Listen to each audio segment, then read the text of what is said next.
Hello, everyone, and welcome to Horseshoe Indianapolis for this Tuesday card. Happy Election Day. I hope everyone voted. I hope you voted absentee for Minnesota. I did, absolutely. Wouldn't miss it. Wouldn't Can't miss it. complain if you don't vote. Exactly.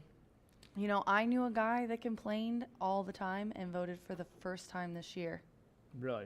Isn't that embarrassing? But at least he voted this year, right? Yeah, I mean, if you don't vote and if you don't do the democratic process, then you can't complain. Exactly. Let's talk about the weather today. Wow, gorgeous. Yeah, it's really nice outside. There is a pretty strong wind, though, and coming down Yeah, I the guess stretch. you're right. That wind was kind of blowing me all over 65 coming down here, so it could be. That was worded very poorly, but it could affect horses in the lane for sure. It definitely could. And you know what? We had some days like that last week too. So, and it is a headwind going into the stretch. Let's send it over to TK to see what the professionals have to say about the weather. Todd? From Indy's streaming news leader, this is a WRTV update. And as we go forward here throughout the day today on this election day, Rachel and Brian, we're going to have really mild temperatures and it's going to be really windy. Kind of abnormal for November to see temperatures this warm. We should be in the upper 70s to right around 80 degrees. We will have some wind gusts, though, that are going to be up near 30 miles per hour. Now, as far as the rain goes, could be a stray shower here throughout the afternoon, but the bulk of the rainfall today will be after the races conclude. But look for a wet evening into a wet overnight period. The rest of the week, though, is pretty quiet. Aaron's like, you guys, stop it.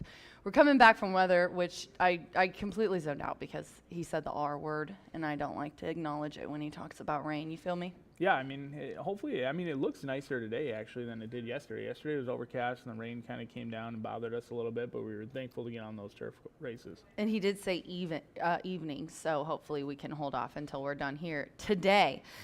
We have a 10 race card for you. 1 through 9 is thoroughbred. 10 is a quarter horse race. And Marcelino with a double yesterday. And what about all of the upsets? I think maybe one favorite won yesterday. Yeah, how about those pick fives? I mean, they paid Yeah. really well. $35,000 in that late fire five, and it was a challenging sequence. There was some horses that came home to score that usually I can find a reason after the race. There was just some complete UFOs yesterday.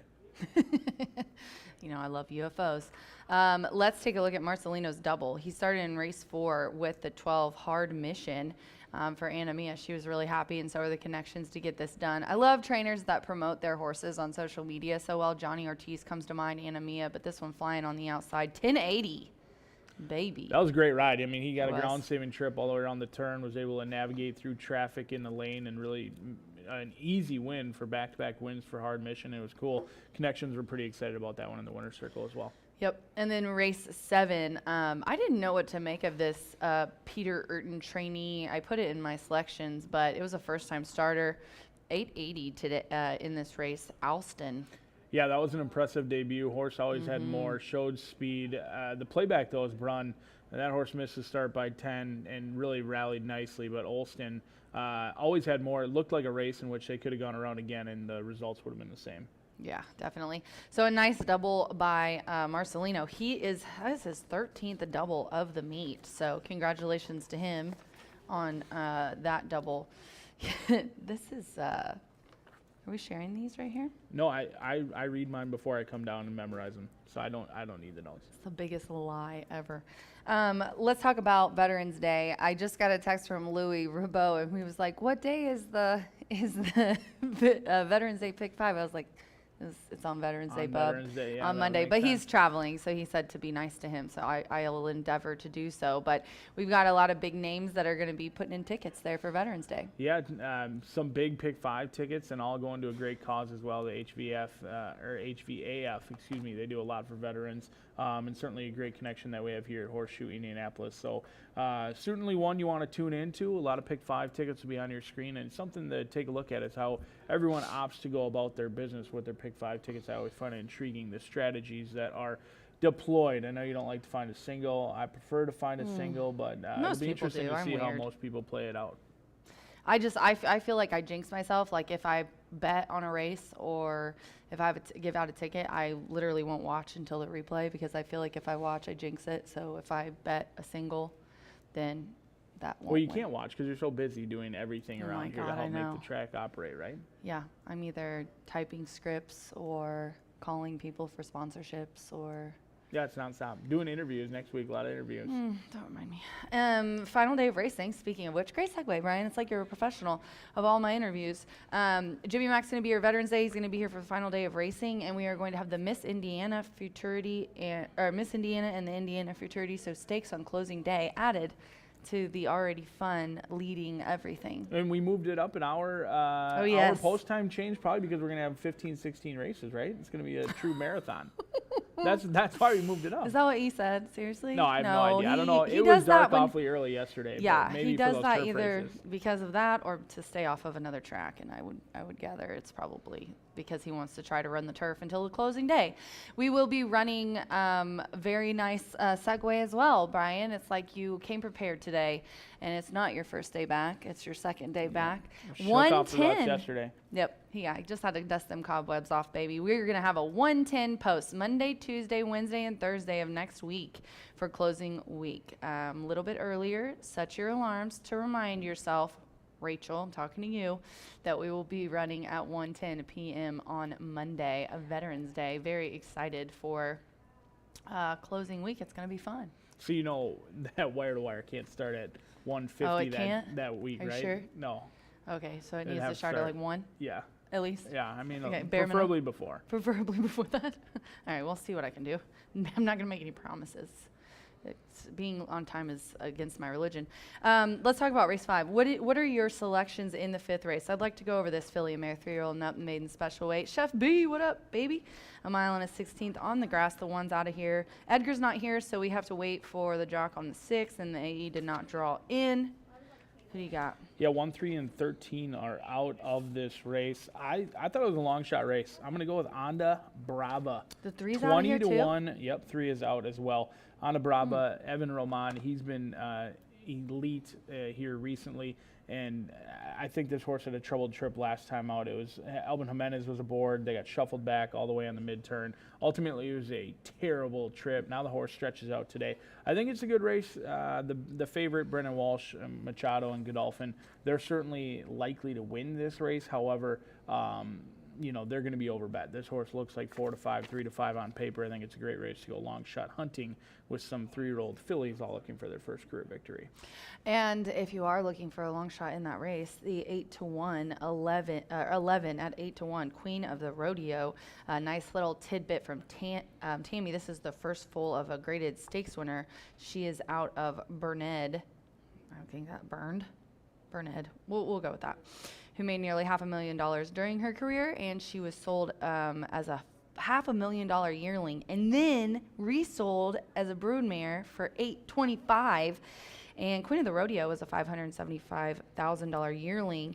She's coming from Churchill and Keeneland and dropping down in class. I think that might be a nice one as well. And so far, a lot of bad decisions by some bloodstock agents. Really, that's what all that means, right? I'm not going to lie. 0 for 3, trying the turf for the first time. Feels, to me at least on paper, like a little bit of desperation. They've tried the dirt. They've tried going long. Tell us how you really feel, route B. races as well, and now they're going to try the dirt and hopefully try the turf with the blinkers on. So they're Yeah, making a has ton of blinkers. equipment changes in there, hoping that this 4-year-old filly by Curlin wakes up. But usually with those Curlin horses, they usually get better with age as well. So they may be able to make that $500,000 back. Not always, but yeah, that does happen.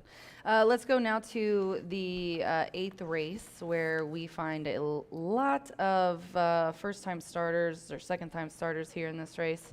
I wouldn't say a lot; it's only a field of 8, but this race as well is a nice one. There's Owen Hardy trainee. We got some Anthony Guida's got one. Steve has a horse in here.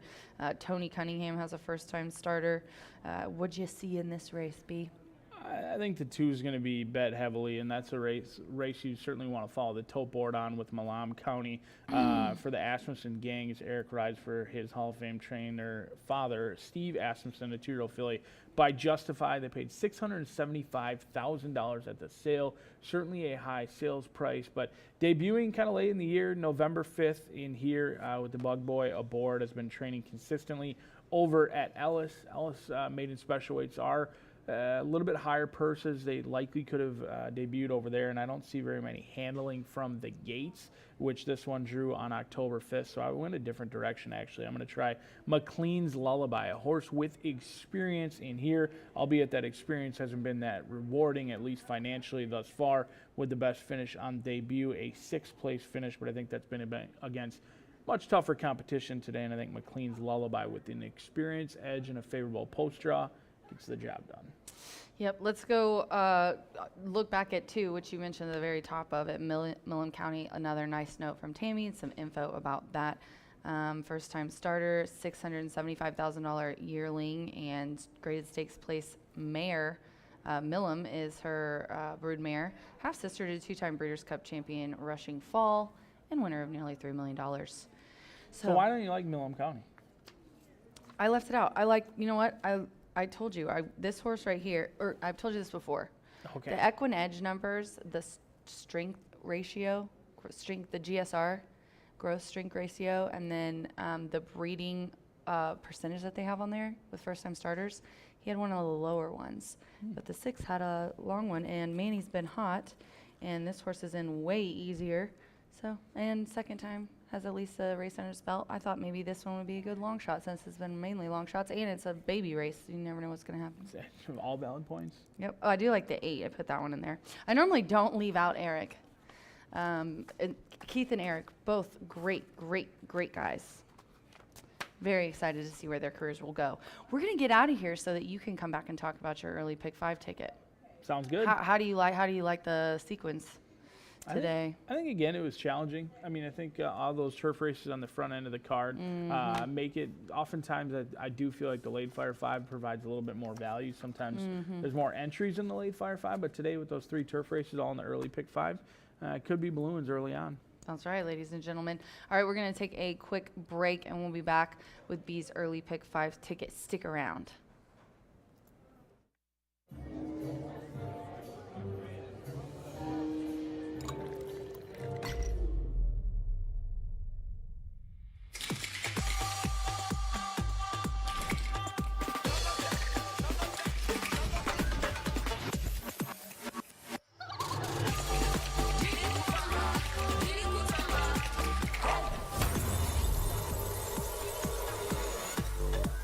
Tequila Herradura. Extraordinary awaits.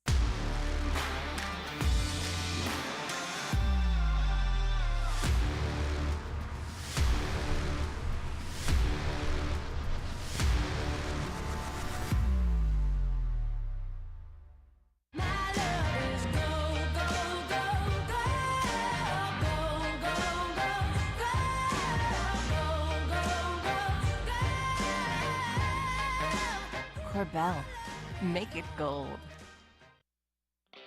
Feel the excitement with TwinSpires.com, the official betting partner of the Kentucky Derby and Breeders' Cup. With TwinSpires.com, place legal wagers and watch live horse racing wherever you are on any device. Sign up, play, and win today. New players use promo code FREE100 on sign up to start your $100 bonus. With TwinSpires.com, you can bet on horse racing. Get the TwinSpires.com app to receive special offers and the most up-to-date information. Terms and conditions apply. Void where prohibited. Please wager responsibly.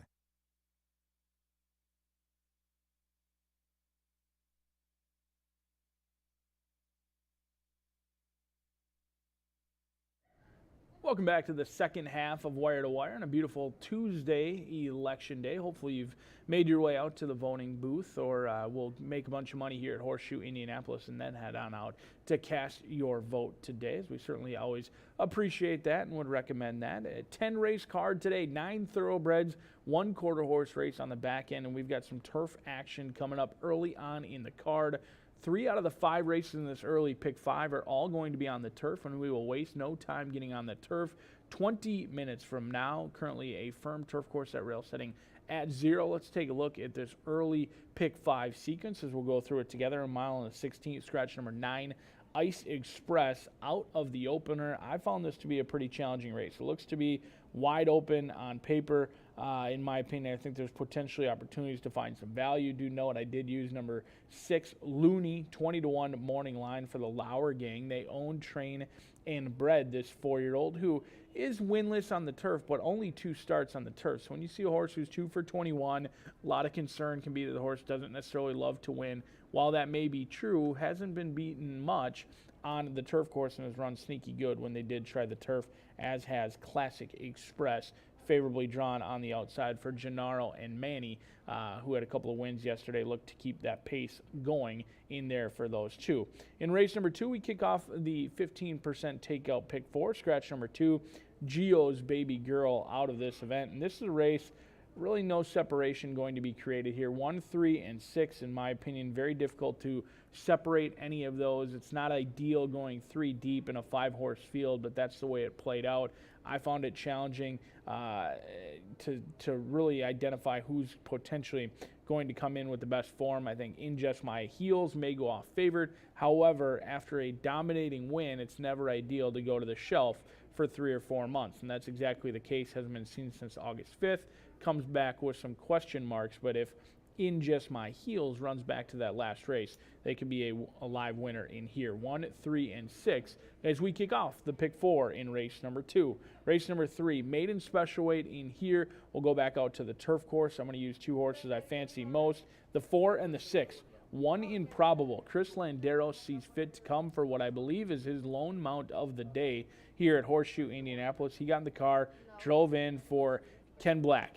Not familiar with Ken Black, doesn't have a ton of horses in the stall. In fact, this is only his 3rd start of the year, and so you get a high-volume rider like Christian Landeros coming over. You have my attention for this 2-year-old colt by Improbable, and then Corman, a horse that I've been following a little bit, played this horse on debut. It was on the dirt. They'll try the turf today. I think Corman could bounce up and run a big race. Marcelino Pedroza looking to keep his hot streak alive after riding double yesterday. 4 and 6 for yours truly in the 3rd.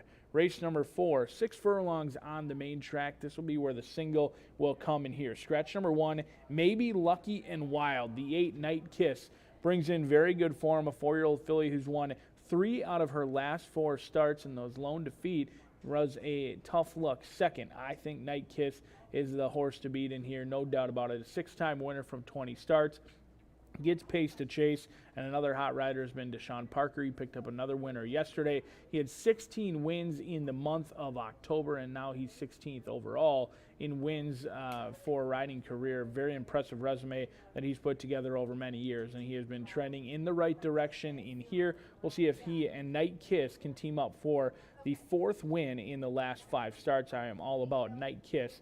We'll see what the win wager looks like proposition. If this horse touches down to 3 to 5, probably going to sit it out, but anywhere around 4 to 5 or above, that would be a play for me. Race number 5 will be on the turf course for the final time of the day, a mile and a 16th on that turf. 1, 3, and 13. I think this is one of the best betting opportunities of the day. I've got a 20-1 shot onto Brava on top on the stretch out. Horse who had a trouble trip going 5 furlongs now gets some additional ground. Many people may be trying to single the 4 in here off those races that are against tougher competition elsewhere, but I'm going to keep some local flair in here, spread it out 2, 4, 5, 8, 9, and 11. Have to take advantage of those turf races. Oftentimes you can get the best value on the turf we saw yesterday. Maybe not the best horse, but the horse with the best trip with that rail setting at 0. Your jockey can make all the difference. We'll see how it plays out in the 5th. We're just 16 minutes away from the opener on Election Day here at Horseshoe Indianapolis. 10 races, 9 thoroughbreds, and we have plenty of excellent sponsors as well. Like to thank our sponsors, Murphy Trailer Sales, for sponsoring that winner's circle. They have terrific customer service and one of the most loyal trailer sales companies that you will find. And then BH Electric. We couldn't do it without them here at Horseshoe Indianapolis. Certainly appreciate all they have given to the racetrack and hopefully many homes alike here in the Shelbyville, Seymour, or Bloomington area. We'll go through the scratches and changes just a couple of minutes from now. The horses will join us down here in the paddock, and we'll be off and running before you know it. Good luck today.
Good afternoon and welcome to the races on a partly cloudy, windy day here at Horseshoe Indianapolis. Let's take you through the day's scratches and changes for this 10 race card. We're on a fast main track on a firm turf course, that turf rail set at 0 feet. Scratches will begin right away in race number 1. Alberto Burgos, currently our leading rider, he picks up the mount aboard number 1, Silent Sonata. Edgar Morales off his mounts. Burgos picks up the mount on number 1, scratch the 9, Ice Express. Race number 2 with the scratch of number 2, Gio's Baby Girl, out of the second. There will be no superfecta wagering.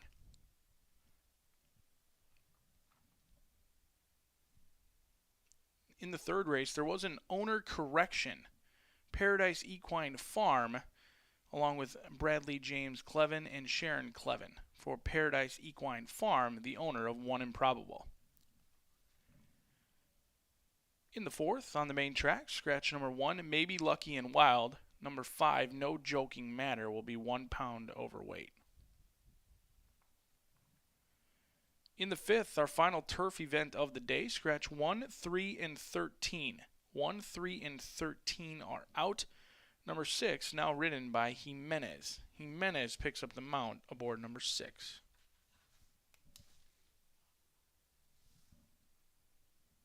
In the sixth race, scratch number 5, Bella Morning.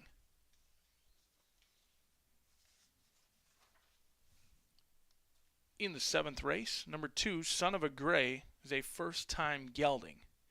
Scratch the 6, Ice Minister.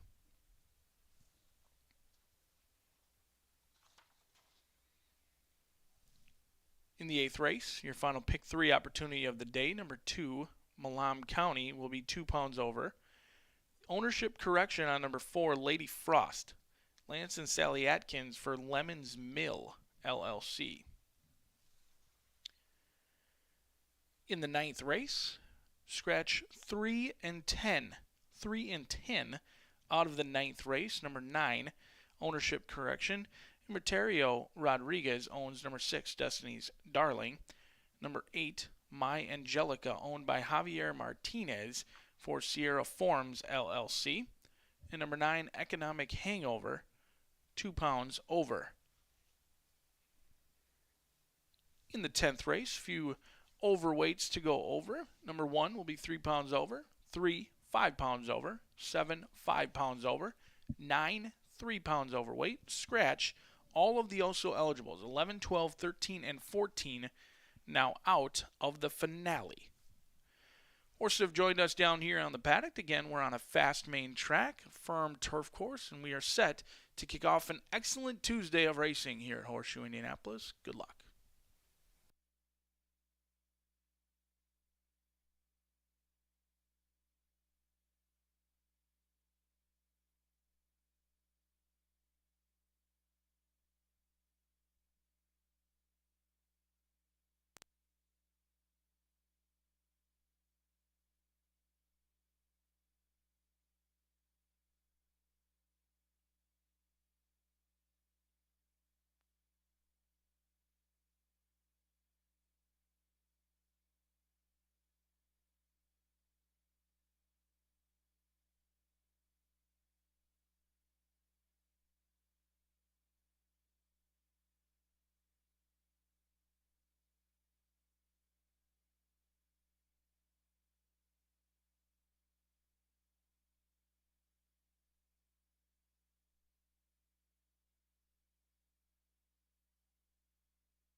The field of 8 have made their way onto the main track for their warm-up. Will be underway in just 2 minutes from now.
Late scratch on advice of the track veterinarian, scratch number 7, Classic Express. Classic Express, a late scratch out of the opener. You do have a couple of minutes to rearrange any of those tickets that may have included Classic Express, but they will be headed out on the turf course shortly, so you will want to do so quickly.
Fields made their way to the starting gate.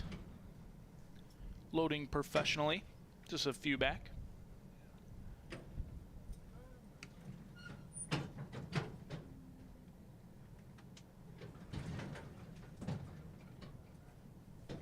Turf rail at 0 feet today.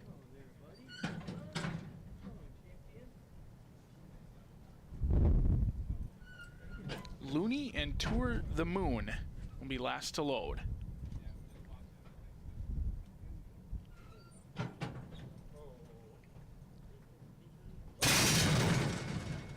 They are off and running at Horseshoe Indianapolis as Looney missed the start by a couple of lengths, but Anchor Man and Humble Warrior, the Grays, broke alertly, and they will look to go to the lead from Burlone, who's looking for the first turf win, and now Looney, after that slow start, is going to rush up and find the second tier in about the 4-path under the wire through the first time through a very controlled opening quarter. No one really wants to go all that quickly. Revs Metal getting the worst of it from in between horses while Silent Sonata holds that rail position, and then Tour the Moon is in last, but they're tightly packed, only about 3 lengths from tip to tail through an opening quarter in 24.46 as Anchor Man with Humble Warrior in between, and then Burlone in the 3-path. Looney, after that slow start, just a length off the top trio. Silent Sonata getting a great trip behind the top 3, and then comes Revs Metal as Joe Ramos has his hands full from in between horses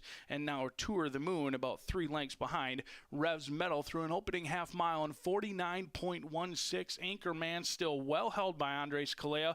Humble Warrior content to sit in the 2-path right off that one's flank, as now Burlone at 2-1, moving into it 3 wide in the blue silks with Sammy Bermudez. Silent Sonata still patiently ridden by our leading rider Alberto Burgos at 10-1, and he's waiting for a gap as now Revs Metal and Joe Ramos go to the wide side. Silent Sonata gets an opening on the inside, but does he have enough horse as these 3 leading him all the way around, and Anchorman refusing to quit, and Humble Warrior diving down deep. These 2 have separated themselves from the rest, and it's Anchorman on the inside holding off Humble Warrior. A tight photo for the show in 143.07.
Anchorman would not be denied. 2-3-5-1. Still unofficial.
Race 1 is official. Entering into the Murphy Trailer Sales winner's circle, the victorious Anchorman for the 2nd time in a row. Anchorman, a 4-year-old gray gelding by Anchor Down out of Myrna Ann. Bred in Indiana by owner Alan Poindexter. Trained to victory by partial owner Kara Toy. Ridden to victory by Andres Calea. Anchorman makes it 2 in a row, now 3 for 15 lifetime as the gray starts the day on a Tuesday. First Exacta 2-3 returns $11, 50 cent trifecta $15.50, 10 cent superfecta $14.22. Anchorman pays $6.40 on top. Race number 2 kicks off today's early pick 4. Scratch number 2, Gio's Baby Girl. With that scratch, no superfecta wagering. 21 minutes from now, hope you had a bet on Anchorman.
They are off and running at Horseshoe Indianapolis as Looney missed the start by a couple of lengths, but Anchor Man and Humble Warrior, the Grays, broke alertly, and they will look to go to the lead from Burlone, who's looking for the first turf win, and now Looney, after that slow start, is going to rush up and find the second tier in about the four-path under the wire through the first time through a very controlled opening quarter. No one really wants to go all that quickly. Revs Metal getting the worst of it from in between horses while Silent Sonata holds that rail position, and then Tour of the Moon is in last, but they're tightly packed, only about 3 lengths from tip to tail through an opening quarter in 24.46 as Anchor Man with Humble Warrior in between, and then Burlone in the 3-path.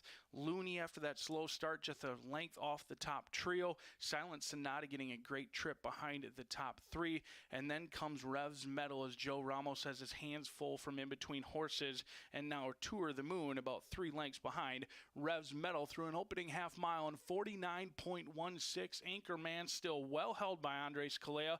Humble Warrior content to sit in the 2-path right off that one's flank, as now Burlone at 2-1 moving into it 3 wide in the blue silks with Sammy Bermudez. Silent Sonata still patiently ridden by our leading rider Alberto Burgos at 10-1, and he's waiting for a gap as now Revs Metal and Joe Ramos go to the wide side. Silent Sonata gets an opening on the inside, but does he have enough horse as these 3 leading him all the way around, and Anchorman refusing to quit, and Humble Warrior diving down deep. These 2 have separated themselves from the rest, and it's Anchorman on the inside holding off Humble Warrior. A tight photo for the show in 1:43.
Horses are on the track for race number 2, coming up just 2 minutes from now.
Field approaching the gate for the second.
First few have loaded in. Dot Marie up next.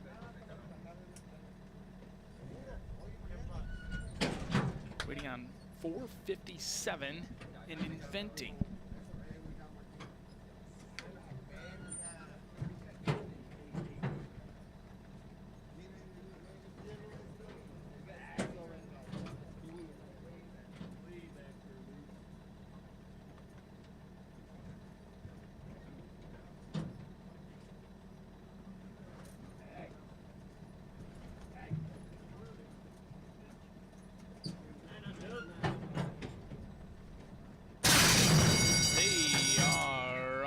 Running. Starter caught him in a perfect line as Tapaginelli and Manny Esquivel waste no time going right to that lead, but in Just My Heels, going to keep that one company on the front end. Inventing 3 wide. Down on the inside comes Dot Marie, and in between horses is 457 with Julio Felix as a tightly packed group of 5 goes through the first turn in a reasonable opening fractions. Tapaginelli at 4-5 under a controlled rein from Manny Esquivel is in Just My Heels at 3-2. Sits right off that one's flank through an opening quarter in 24.40. Inventing and Marcelino Pedroza Jr. in the clear, just a length off of those top 2. In between horses is 457, and down on the inside is Dot Marie. As this group is content with their positions, no one really trying to change anything down that backside through an opening half mile in 48.20. The first to come under nibbling is 457 at 13-1. Going to try and shift to the outside, but Tapaginelli is still being pestered by In Just My Heels off the layoff, putting all the pressure on Tapaginelli, as now Inventing coming under a ride for Marcelino Pedroza Jr. Still nothing from 457, and Dot Marie's ridden the rail throughout. We'll see if that one can close into it, but it's been a match race from the jump, and In Just My Heels pokes ahead in front from Tapaginelli, and In Just My Heels goes clear. Layoff, no problem. 2 in a row for In Just My Heels. And Evan Roman, they come home to score at 3-2 from Tapaginelli and Inventing.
.3165 and a quick 137.22.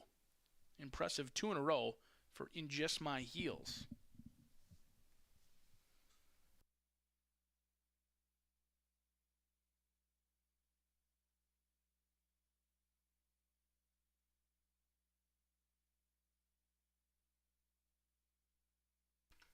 Race 2 is now official.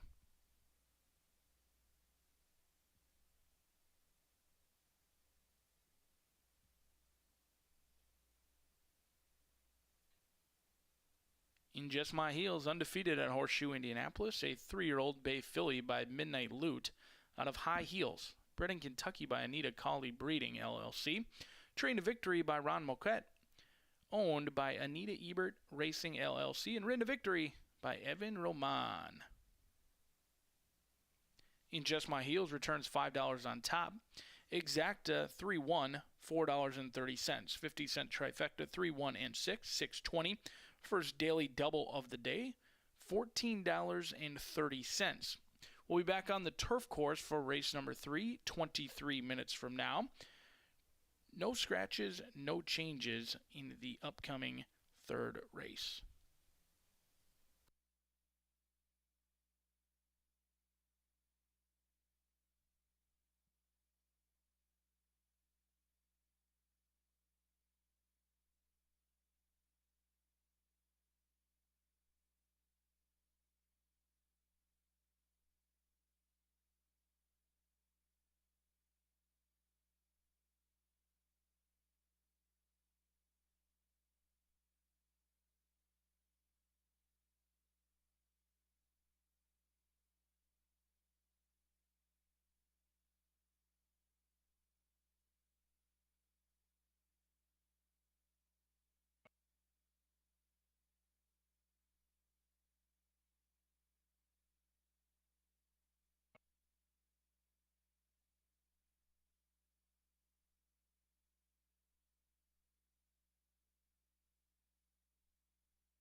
They are off and running. Starter caught him in a perfect line as Tapaginelli and Manny Esquivel waste no time going right to that lead, but in Just My Heels, going to keep that one company on the front end, Inventing 3 wide. Down on the inside comes Dot Marie, and in between horses is 457 with Julio Felix as a tightly packed group of 5 goes through the first turn in a reasonable opening fractions. Tapaginelli at 4-5 under a controlled rein from Manny Esquivel is in Just My Heels at 3-2. Sits right off that one's flank through an opening quarter in 24.40. Inventing and Marcelino Pedroza Jr. in the clear. Just a length off of those top 2. In between horses is 457. And down on the inside is Dot Marie.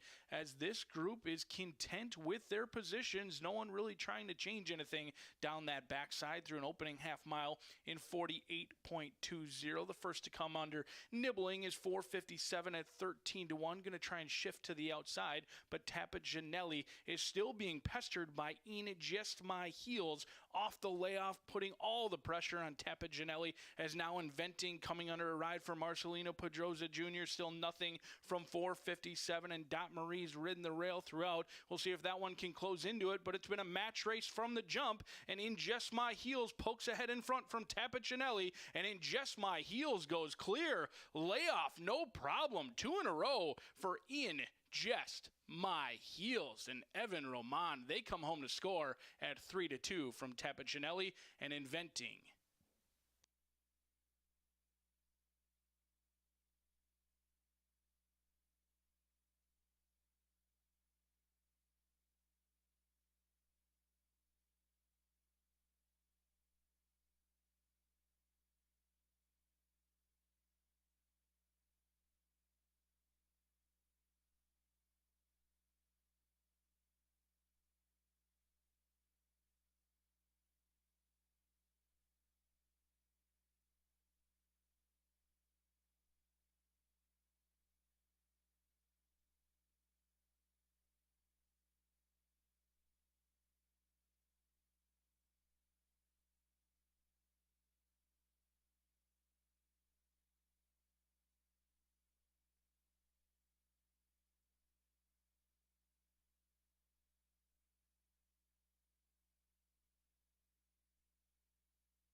My favorite moment of 2024 is working out here because I don't have to deal with the cigarettes and I love the people.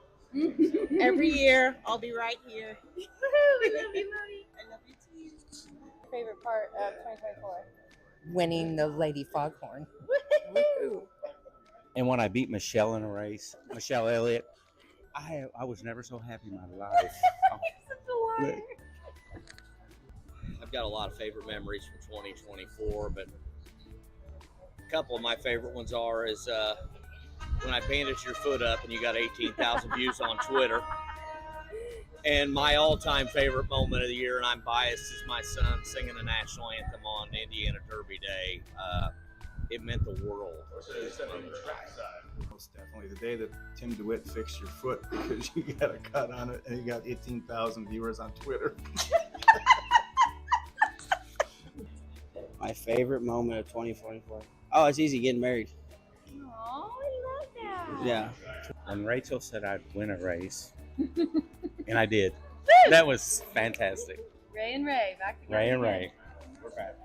Joy, what was your favorite part of 2024? Getting to hang out with you again. Of course. My first baby Bicoma. Oh, It's really? Indiana To bred. Tacoma? Yes. Oh my gosh, that's awesome. That is- Congratulations. When I won my last race as a trainer.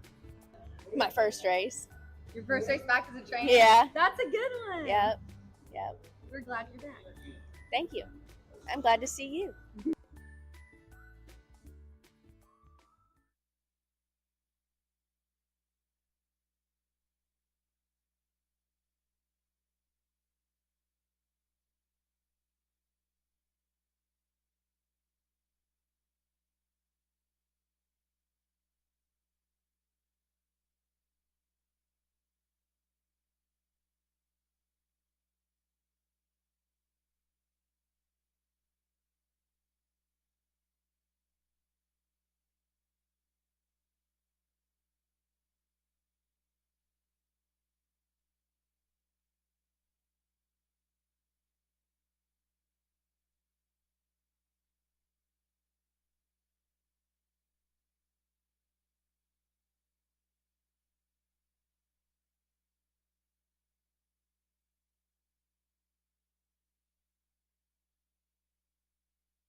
10 minutes to the third race here at Horseshoe Indianapolis, and we have a 2-year-old maiden, 5/8 on the grass. There are 10 betting interests in here. This is a nice race, and right now the 4 is a 7-5 favorite. Our DRF formulator projected odds have this one going off more like 2-1 closer to post.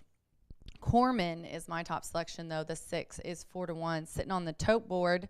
Marcelino Pedroza coming off of a double yesterday, his 13th double of the meet. Even with his time off, he's still in the top 5. I'm sure he's going to have a wonderful off season. I haven't talked to him yet, but surely he's going back to Fairgrounds. Joe Sharp trains this one, and it's a 2-year-old colt by Frosted. Frosted, he hits his sire stats. He hits 18%, his progeny does, when it's their first on turf. They tried for turf last time. Didn't work out, but he was second versus similar on dirt. He was well bet in his debut, and the Candy Ride Dam Honey Muffin has one winner from one starter. She hasn't produced any turf winners yet, but she is a relatively new broodmare.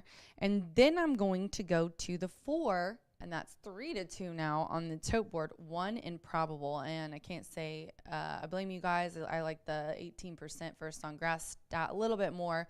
But Chris Landeros up again here for this one, who debuted at Keeneland on October 19th at 5.5 on the grass. We're going down a little bit in distance, and we're going down a lot of it in class. From a maiden special weight for 100K to this 2-year-old maiden. Even though this horse got off slow, completely missed the break, and got 7th, really put up a 73. I mean, they went fast in that race. 21 and change, finished in 103. I don't know, but any kind of speed figure that you can get off that debut is good. Now, I went through this colt's breeding. Improbable is a sire into Mischief Dam Real Sister. Improbable is 22% with his turf sprints, which is a good percentage. They say with sire stats, 15 and up is good. 22% with his horses in a win percentage that he has given us some nice turf sprinters, to say the least, with a 22%. And then I put in the 3 at 8-1. Team Troy. The 3 gets Evan Roman aboard, who is looking for a riding double, as he just won the second race here today. Paulo Lobo, high percentage trainer, 20% win clip, 41% the money. I always make note when Paulo puts horses in. This is a 2-year-old colt by Mayo Man, and the dam is from Brazil, and she did run on turf. She had some okay races. It wasn't crazy, but she had some turf form, so you like to see that. Also, Paulo is 20% when his horses are running their second career race. He was here on October 15th, is finally catching the turf at 5/8, and was also well bet in debut. Because, this is a really good-looking colt, too. I mean, visually speaking, he's carrying really good flesh, and he's just pretty impressive looking. 6-4-3 here for me in the third race. He said, get out of my face, too. Okay, I really like the 3 now. He's feeling feisty. But I'm going to go against the 3-2 favorite with the 6, Corman on top, Marcelino and Joe Sharp. Good luck.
Horses are on the track for the upcoming third race just 3 minutes from now. No scratches, no changes.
Field making their way onto the turf course for the third race, a 5-furlong maiden special weight sprint. Coming up just a few minutes from now.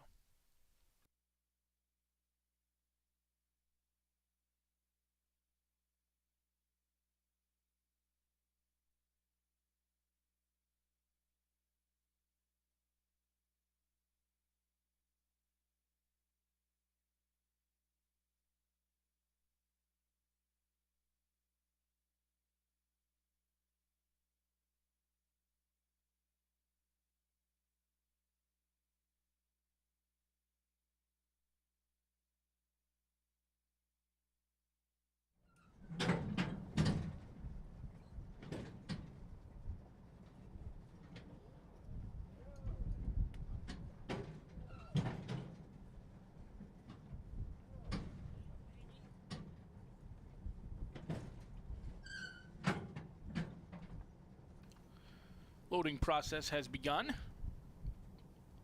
Bettors with a preference around 1 Improbable or Corman.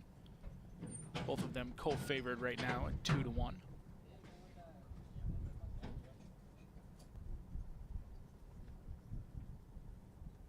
Deepness goes in, along with Magic Factor, and Oh Please will be the last to load.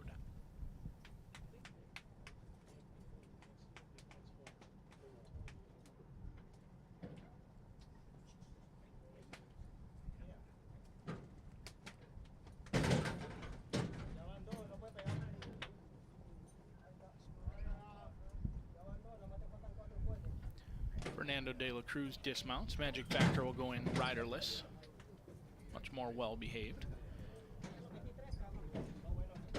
Fernando remounts the son of the Factor. First time starter, Oh Please, going in.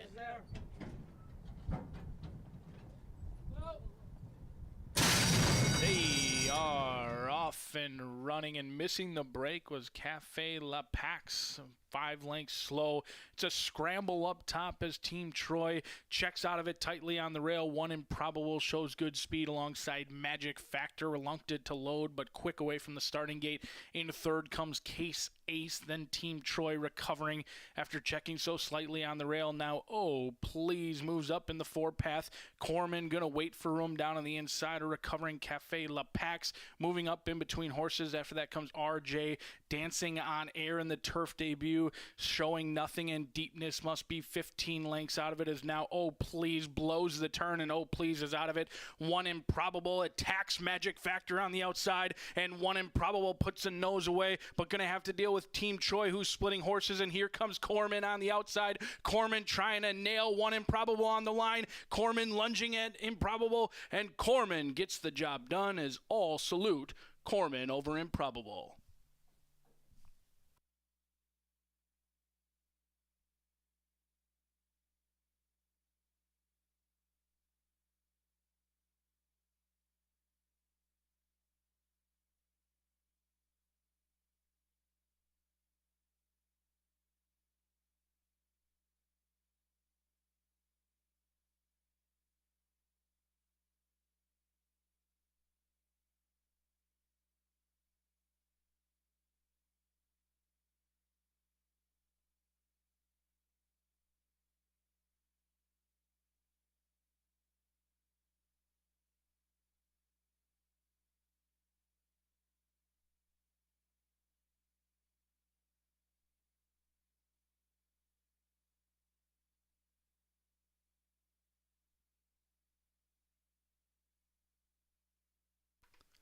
Six, 4, 5, 3 in 56.96.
Race 3 is official.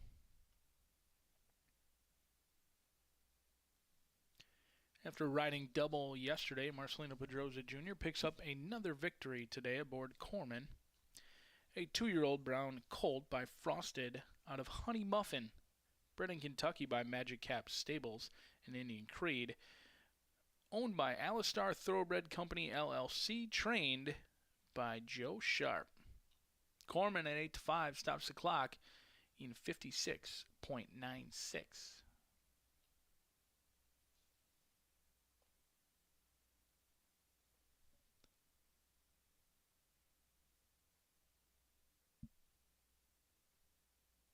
Race 3 is official. Exacta 6-4 returns $8.20. Trifecta 6-4-5, $21.60. 10-cent superfecta $17.66. $1 double returns $10.40. First pick 3 of the day, $17.55. Race number 4, posted on the board in 18 minutes. We'll be back on a fast main track going 6 furlongs. Scratch number 1, Maybe Lucky and Wild. Number 5, No Joking Matter, will be 1 pound over in 18 minutes.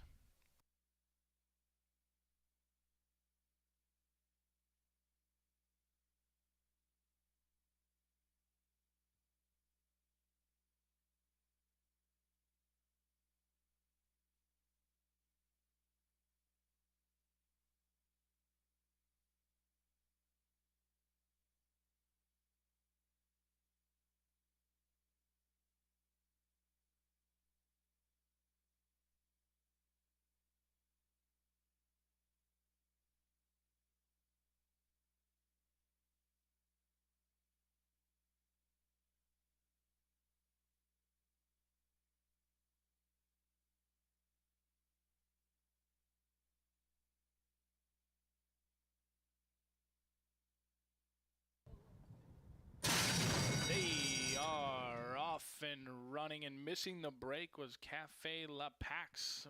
5 lengths slow. It's a scramble up top as Team Troy checks out of it tightly on the rail. One Improbable shows good speed alongside Magic Factor. Reluctant to load, but quick away from the starting gate.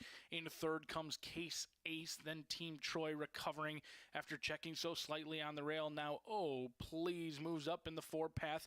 Corman gonna wait for room down on the inside. A recovering Cafe La Pax moving up in between horses. After that comes RJ dancing on air in the turf debut, showing nothing, and Deepness must be 15 lengths out of it as now Oh Please blows the turn, and Oh Please is out of it. One Improbable attacks Magic Factor on the outside, and One Improbable puts a nose away, but gonna have to deal with Team Troy, who's splitting horses, and here comes Corman on the outside. Corman trying to nail One Improbable on the line. Corman lunging at Improbable, and Corman gets the job done as all salute Corman over Improbable.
Race 4, we've got a 1 to 5 here. The 1 is out, maybe Lucky and Wild. 3-year-old up starter, optional claiming for 10,000. 6 furlongs on the dirt.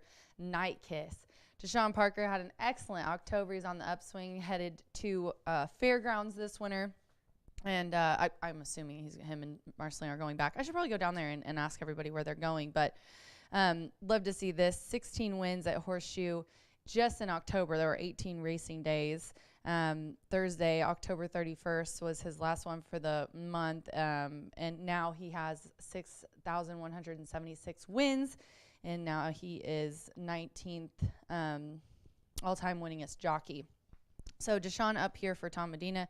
He's been riding this one for the majority of the last of the meet here. 6 furlongs and starter optional claimers really are where he's, she has really strived. I mean, look at these races. She hasn't been worse than third in 6. She's been bet down in a lot of them in an allowance and starters. She's just got really nice stalking kind of running style and looks really good, I think, in this group here. 4-year-old filly Night Kiss is the one to beat in this race. The 3 Beach Kitten is who I'm going to go with next. 7-2 kind of reminds me of a quarter horse named Beach Kitten. But Albin Jimenez up for Jamie Grubbs, and this is a 5-year-old mare who knows her way around the track. She's been at Belterra, she's been at Indiana Turfway earlier in the year, and she's coming back here to Indiana. Last time she was here, she ran a 6th at today's distance and surface in the same class. She went to Belterra, had a couple of nice races. She's coming off a win with some nice speed. This is one that she does have early speed. Look for her to go to the lead or right off of the pace here in this race today. What's she sitting at now? 7-2 on the tote board. And then I put the 2 in. It's 13-1 right now. Ramos is up for Miguel Silva. He also had an amazing October. I think he had 19 wins on the meet. Miguel Silva has nice percentages here. 18% win clip, 50% in the money. It was a 4-year-old filly by Malibu Moon, another one who she has been a little bit of everywhere. She was in Oaklawn. She ran really well at the turf at Canterbury. She seemed to like that. Had a nice win there and a claiming for 10. But then they kind of messed with the distance, I think. But she had a couple of good races at Canterbury on the dirt as well, sprinting in a condition claimer for 10. And now she's coming here to Indiana. She's never ran on Indiana dirt, so we'll see how she likes it. But this is a horse, I think, that she does her best racing when she's closer to the pace, a length or so off, kind of sitting behind the leader. So there's a lot of that in this race. It'll be interesting to see who goes for it. The 5's got a lot of early speed. The 4's a need the lead type. So I really just think that the 8 has a patient kind of rate of a lick to her, and I think it's going to pay off, and everyone else does too. Night Kiss and my man DP are my top selections now at 2 to 5 in race 4. Good luck.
made their way onto the main track. 6 furlong sprint. Scratch number 1, maybe Lucky and Wild. Field of 7 to go 6 furlongs. Just a couple of minutes from now.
Fields reaches starting gate. It is now post time.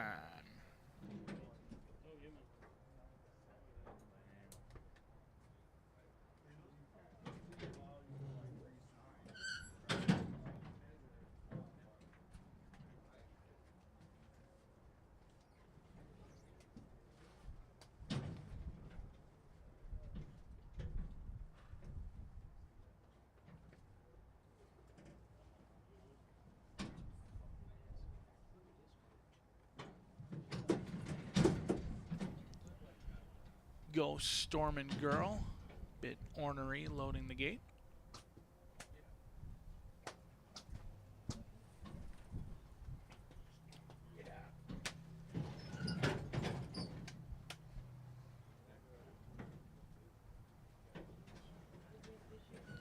Beautiful tempo goes in. Race day attire. And the last to load will be Night Kiss, 1 to 5.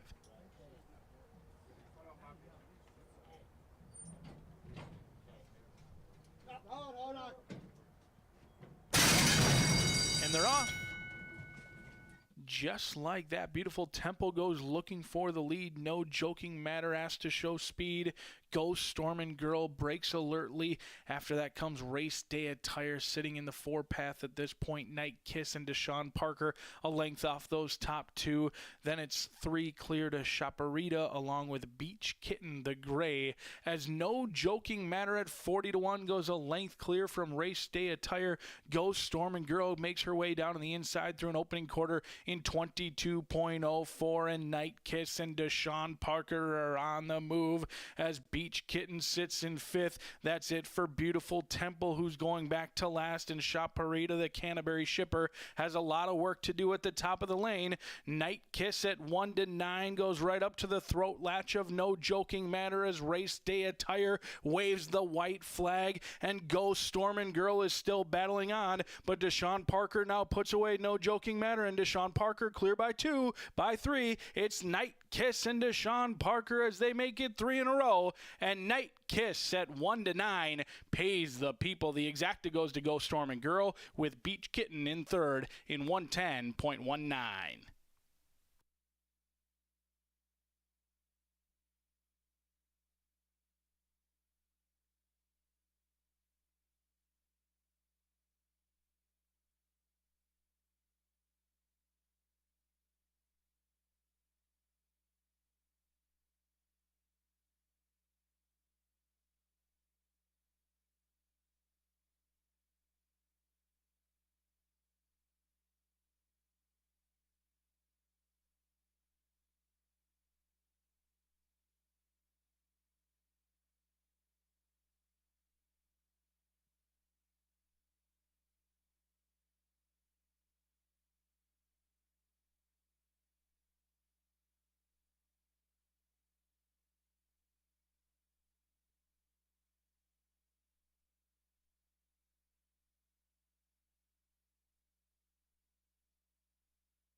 8-6-3-5.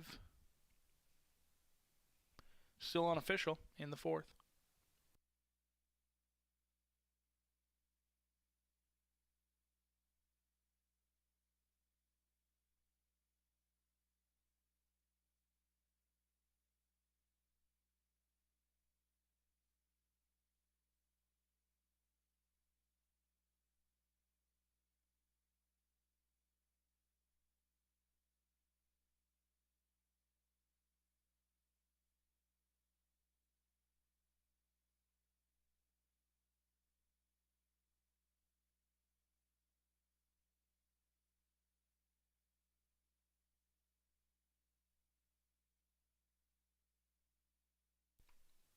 Night Kiss enters the winner's circle for the 5th time this year. 5th time since a $5,000 claim, as well for the 4-year-old Dark Bay filly by Midnight Loot out of Dignati.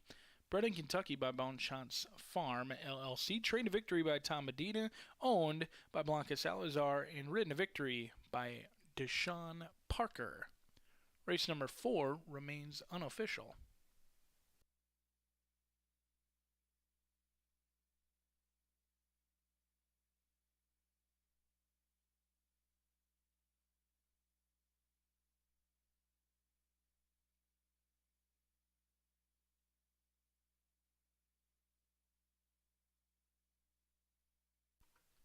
Race 4 now official. $1 exacta returns $15.40. 50-cent trifecta, 863, $30.40. That 10-cent soup, $26.62. $1 double, 6-8 returns $4.10. Chalky pick 3, $5.60. We move along to race number 5. We'll be back on that turf course for the final time of the day, now just 19 minutes away. Kicks off today's late fire 5. Do scratch numbers 1, 3, and 13. Jimenez picks up the mount aboard number 6, 2 Lucy's. Late fire 5 time in 18 minutes.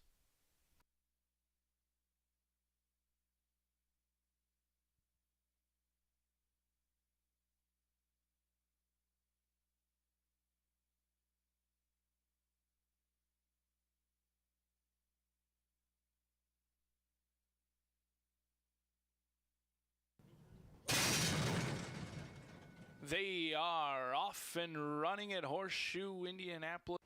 And they're off. Just like that, beautiful Temple goes looking for the lead. No joking matter, asked to show speed.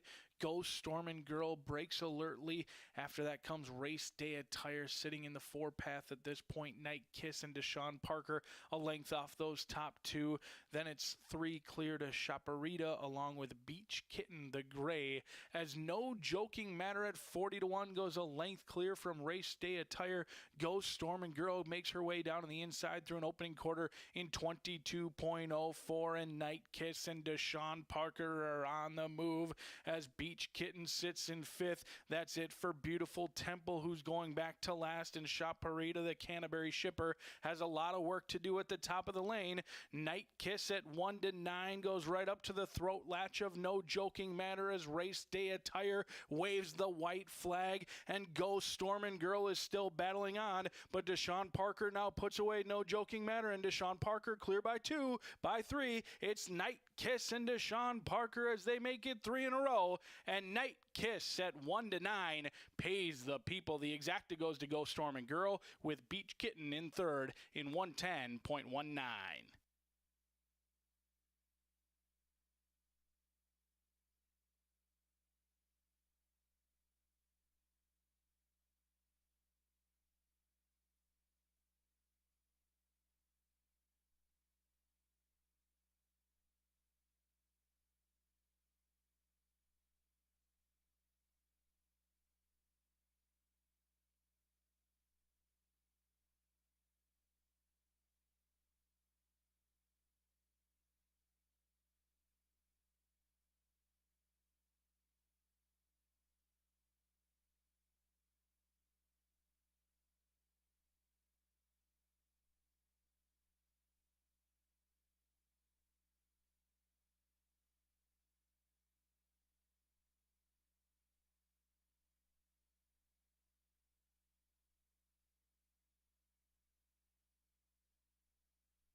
9 minutes away from the fifth and final turf event of the day, where the rest of the race will be run on a fast main track. We do kick off the late Fire 5. We're still alive in that early pick 5.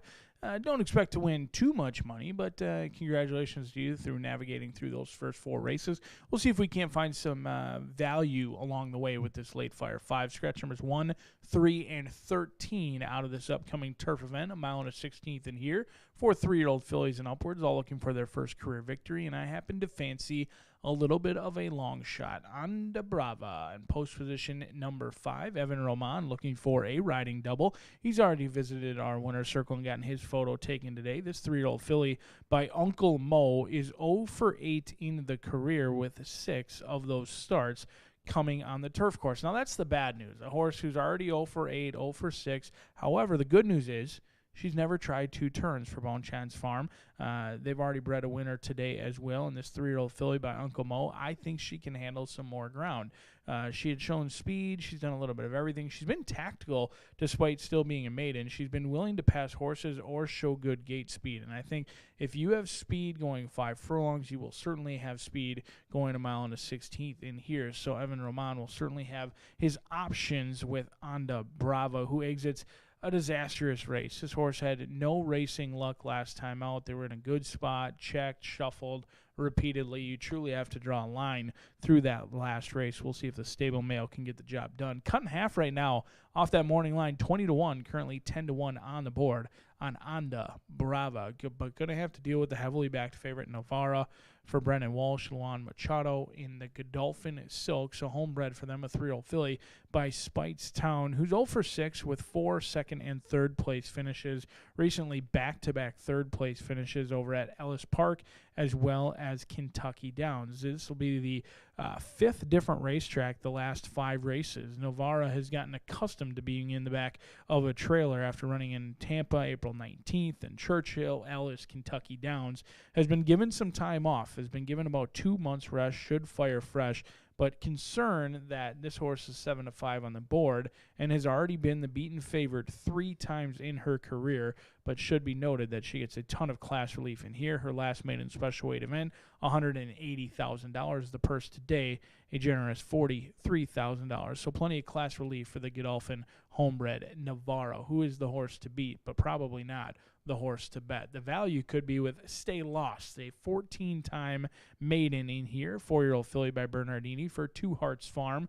Gets Abel Liscano in the saddle for Jim Corrigan, a photo finish away from being a maiden no more. She ran a huge race here October 23rd, lost to Donna Illusion, went off at 4-1, and really had a great rally down the lane. She had an excellent turn of foot, rolled right up to Donna Illusion, just could not get past. I like Stay Lost in here. A little bit of concern about 0 for 14, but if you're worried about that, this horse is technically finished first, but despite being disqualified from purse money over at Belterra. So has won a race, ran really good last time out, and just has not gotten the official maiden breaking score yet. We'll see if that comes 6 minutes from now. 6-1 on Stay Lost. But let's take a look at today's late Fire 5. I think this is a competitive race. I don't trust the favorite, who's been a beaten favorite in the last in 3 starts already in the career. So we're going to spread out in race number 5. The single comes in the 6th race, in which we'll kick off the late pick 4, $7,500 claimers. Scratch number 5, Bella Morning out of that race, and the single will be No More Fake News. Seems fitting to single this one on election today with No More Fake News. Trying to do something that she hasn't done in a long time, and that is win a race. In fact, it's been almost since the last election cycle that she's gotten the job done. 0 for 15 in that time. However, she's very rarely been at these $7,500 claiming ranks. She exits back-to-back stakes races. She gets some pace to chase in here, and I think No More Fake News, the obvious single in this spot. 7th race, mile and 70 yards, $7,500 claimers. The one horse I'll point your attention to, the 7, 8, and 9, are very obvious horses. However, the two could upset the apple cart, and here would really be a separator on many of your tickets. Bonnie Pittman enters in two. She's got Left Pocket Money, who's been running consistently and already making start number 7 on the year. And then Son of a Gray hasn't been seen all season long, comes back recently gelded in for 7,500, has been running at maiden special weight. In fact, debuted at Churchill Downs and then went to Indiana on the turf. They'll come back sprinting today, and you get Julio Felix, who hopefully is here for a reason. He already rode one race today, didn't get the job done. Son of a Gray could be the sneaky upsetter in this late Flyer 5. The riders are getting the leg up in here as a field of 10 set to battle it out. One will return a maiden no more, and we'll find out who it is just 4 minutes from now.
Field on the track for the warm-up. They'll be on the turf course just a couple of minutes from now, kicking off the late Flyer 5.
Field has reached the starting gate. Post time for race 5.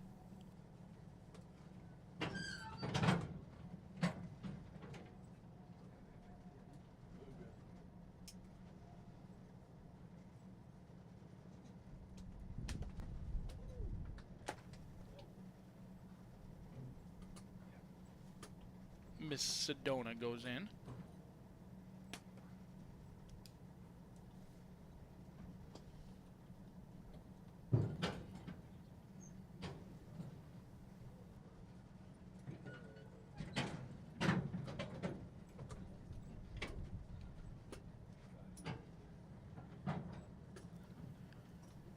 Queen of the Rodeo alongside 2 Lucy's.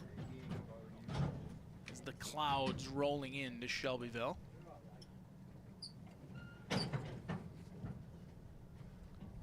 Last to go in, Crocus Bay on the outside. Rail setting at 0 feet, just about set for a start.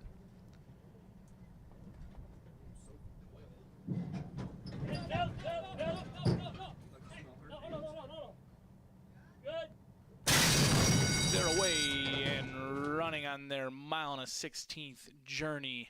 All off to an excellent beginning as Onda Brava on the stretch out goes looking for the lead, but 2 Lucy's going to keep that one company, in a nice move from Freak City, who broke from post 7 but finds herself down on the inside behind Onda Brava, and 2 Lucy's under the wire for the first time. Freak City sitting in 3rd. Outside of that comes Queen of the Rodeo, and in between is Mischief Lily.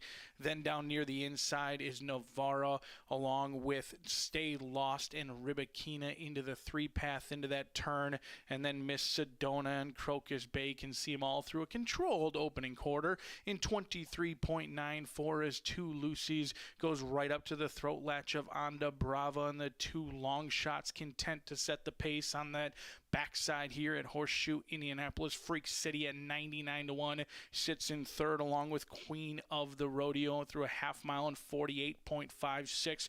Mischief Lily finds himself between those 2. Navarra, the favorite, moving up on the inside. Outside of that one is Ribakina and Stay Lost, patiently ridden by Abel Lascano, who's biding his time. And now Miss Sedona and Crocus Bay are moving into it, and Onda Brava comes under attack from 2 Lucy's, and Queen of the Rodeo, the filly by Curlin, goes looking for the lead. 2 Lucy's all out from in between. Freak City still riding that rail, and now Marcelino Pedroza Jr. and Mischief Lily shift out, but Navarra rode the rail, and Navarra swooshes by. Navarra turns this into a 1-horse romp at the 16th pole, and Navarra comes home an easy winner as Onda Brava rallies for the exacta alongside Queen of the Rodeo in 142.08.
Four, 5, 11, 8 in the 5th.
Race 5, now official.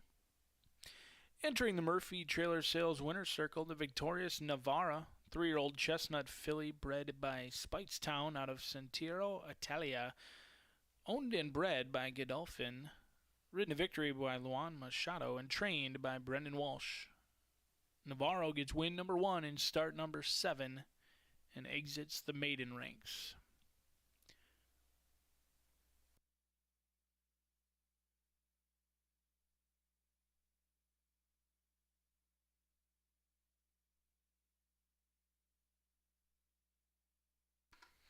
$1 exacta, 4-5 returns 19.20. 50-cent trifecta, 108.10. 10-cent superfecta, $102.24. $1 double, $1.80. 50-cent pick 3 returns 3.30. First pick 4 of the day, $10. First pick 5 of the day, $44. We'll see if this trend continues with the upcoming 6th race, as we'll be back on the main track for the remainder of the card. Scratch number 5, Bella Morning, as $7,500 claimers go 1 mile on a fast main track 19 minutes from now.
They're away and running on their 1.16 journey, all off to an excellent beginning as Onda Brava on the stretch out goes looking for the lead, but Two Lucy's going to keep that one company in a nice move from Freak City, who broke from post 7 but finds herself down on the inside behind Onda Brava and Two Lucy's under the wire for the first time. Freak City sitting in 3rd.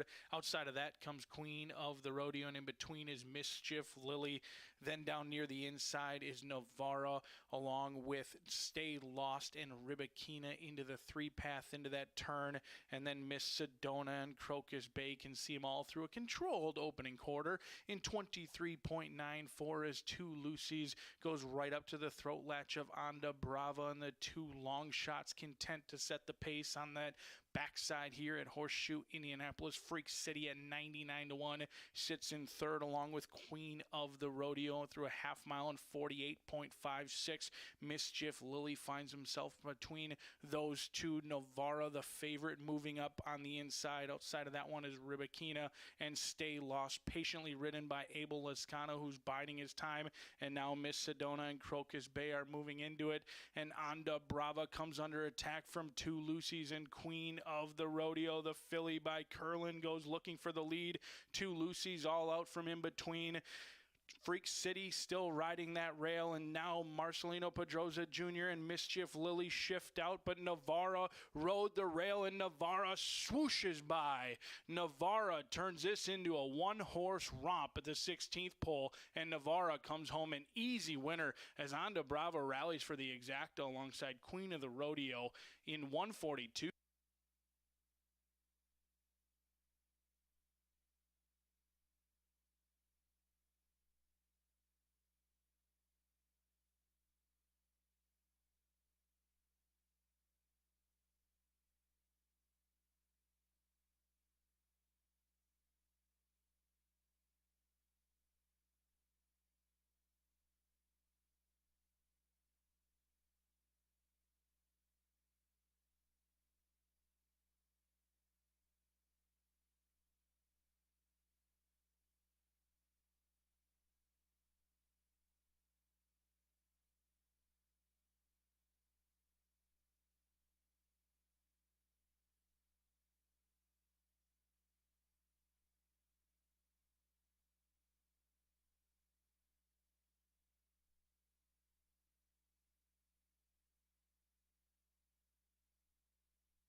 9 minutes to the sixth race here, Horseshoe Indianapolis, and it's getting a little sketch out here, guys. I'm not going to lie. I'm not going to say the R word, but there are some dark cloudage around me here. Claiming for 7,500. This is for fillies and mares, 3-year-old and up, a mile on the fast main track. Bella Morning, the 5, is out of here.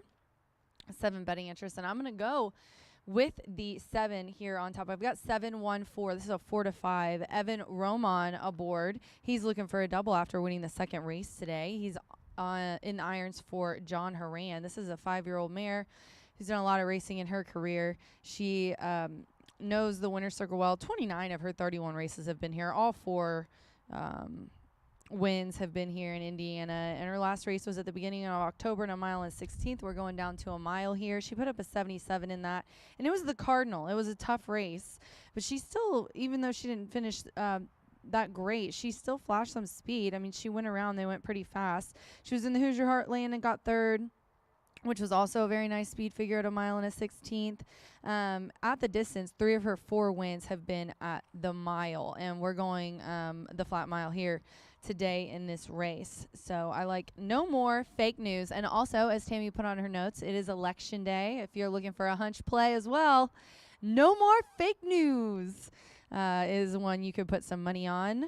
And I will just say, because my notes are right here, and I just love that she put this on. If you also want another one, Economic Hangover is in race 9, and Apolitical Ocean in race 10, but I don't think he drew in. The alsos are scratched in the last race. Tall Girl is who I'm going to go with next. To round out my exact, I have 5-1 on the tote board. Tall Girl has Ramos up for Randy Klopp, who has 2 in here. I put the other Klopp in my picks because I swear when he has 2, it's the other Klopp angle that always ends up winning. So Randy's 23% claiming ranks. This one, if you look at the Belterra, the last win was at today's distance of a mile and a claiming for 15. This is a claiming for 75. Was in a starter last time, now is in straight claiming, and this is the typical Klopp, move. He drops them down, puts them where they're eligible to run here at the end of the meet to get that last of the year money. So put him for sure in your selections in the next couple weeks. Plus, him and Gennaro are neck and neck, and I know Klopp wants it. He has this one with Roger Spieth, who they've been leading owners together in the past, a very dynamic duo, Roger and Randy. This one also is owned by William Nix. So I've got Tall Girl here in my exacta. The rails doing pretty well overall, is 19%. And then around out with 4, the other Klopp, as I said, World of Wonder. Alberto Burgos is hot. 74-73 Fernando. Nipping on his heels. They're kind of trading punches here. Neither have had a win today, but Burgos could pull up the upset here. 48 days away, but Klopp does well off that kind of layoff at 19%. This one's returning to a route. Tried 6 last time. We're going to a mile. He's had 2 wins at this distance. It's been a while, though. I had to go all the way back to Colonial to find some nice speed figures of last year. Put up an 82. At the end of the year, put up a 75. And its last one was in an allowance at Turfway in February. So been in a starter, been in a 10 claimer, now 75. We're dropping this one down as well and returning to a route. 7-1-4 for me here in the 6th race. This does house the late 50 cent pick 4, ladies and gentlemen. But I'm on the 7. No more fake news. Good luck.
Field of 7 on the main track for race number 6, 1 mile the distance.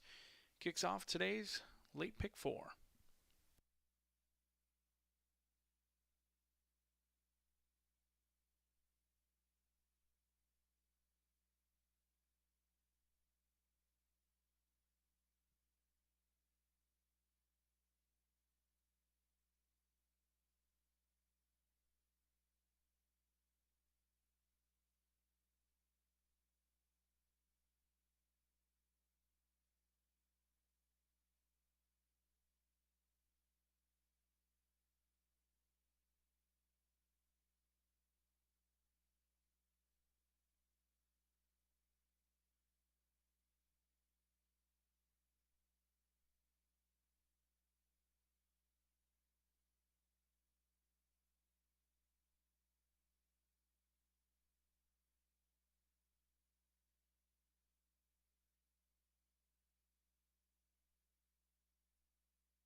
Field approaching the starting gate.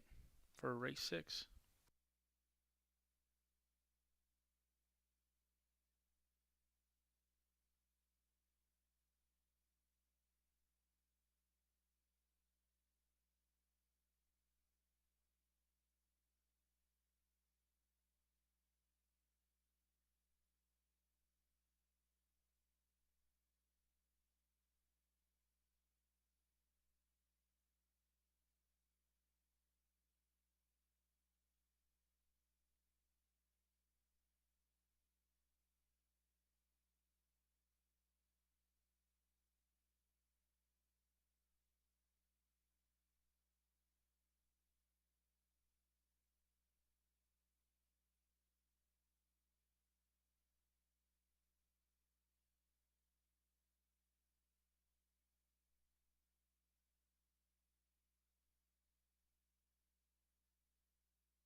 Loading process has begun.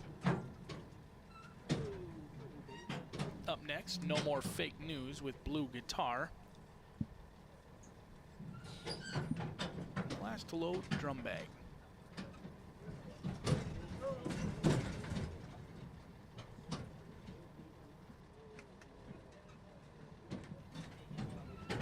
They are in.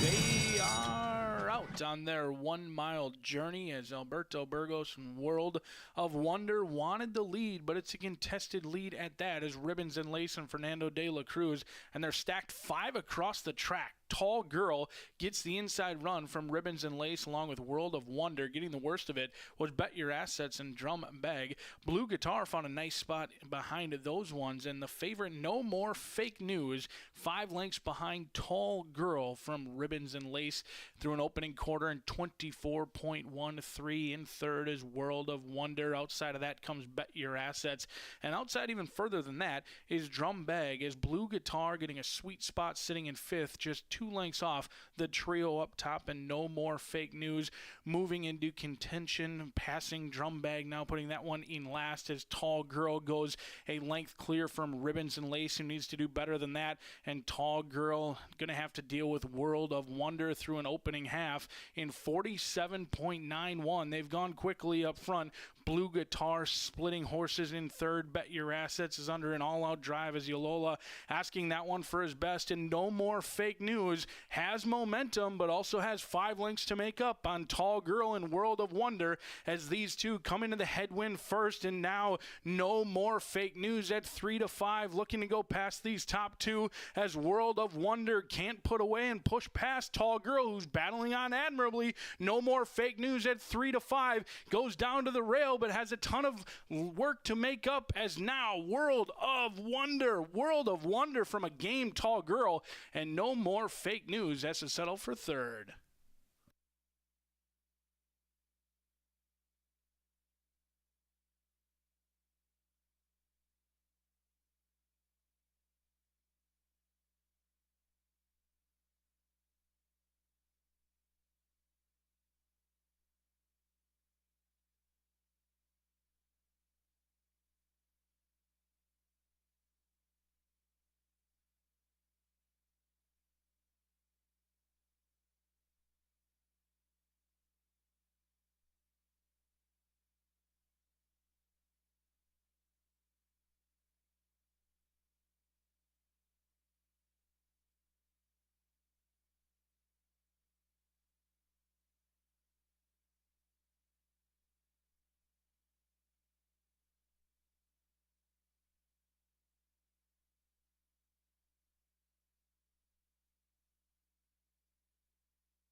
It's Klopp on top.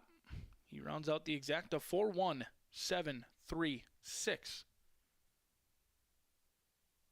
Unofficially in 139.88. Klopp runs 1-2 in the 6th.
leading rider enters the winner's circle aboard World of Wonder, 6-year-old Dark Bay mare by Liam's Map out of Wonderful Adventure, bred in Kentucky by Cove Springs Farm LLC.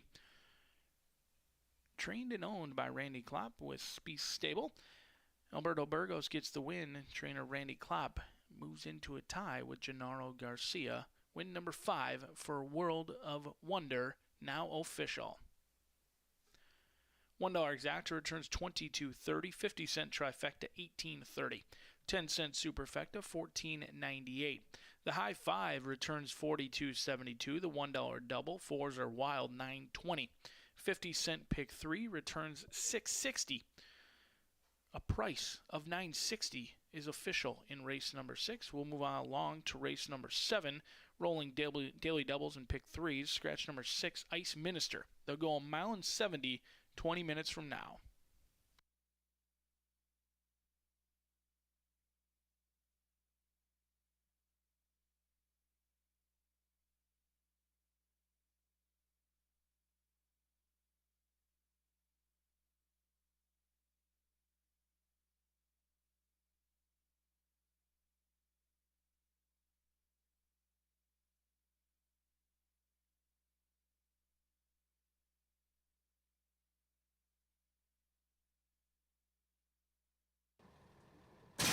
They are out on their 1 mile journey as Alberto Burgos from World of Wonder wanted the lead, but it's a contested lead at that as Ribbons and Lace and Fernando de la Cruz, and they're stacked 5 across the track. Tall Girl gets the inside run from Ribbons and Lace along with World of Wonder. Getting the worst of it was Bet Your Assets and Drum Bag. Blue Guitar found a nice spot behind those ones, and the favorite No More Fake News 5 lengths behind Tall Girl from Ribbons and Lace through an opening quarter, and 24.13 in third is World of Wonder. Outside of that comes Bet Your Assets, and outside even further than that is Drum Bag as Blue Guitar getting a sweet spot sitting in 5th, just 2 lengths off the trio up top, and No More Fake News moving into contention, passing Drum Bag, now putting that one in last as Tall Girl goes a length clear from Ribbons and Lace, who needs to do better than that, and Tall Girl going to have to deal with World of Wonder through an opening half in 47.91. They've gone quickly up front. Blue Guitar splitting horses in third. Bet Your Assets is under an all-out drive as Yolola asking that one for his best, and No More Fake News has momentum but also has 5 lengths to make up on Tall Girl and World of Wonder as these two come into the headwind first, and now No More Fake News at 3-5 looking to go past these top 2 as World of Wonder can't put away and push past Tall Girl, who's battling on admirably. No More Fake News at 3-5 goes down to the rail but has a ton of work to make up as now World of Wonder from a game Tall Girl, and No More Fake News has to settle for third.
9 minutes to race 7 here at Horseshoe Indianapolis. Can you tell it's getting a little bit darker here?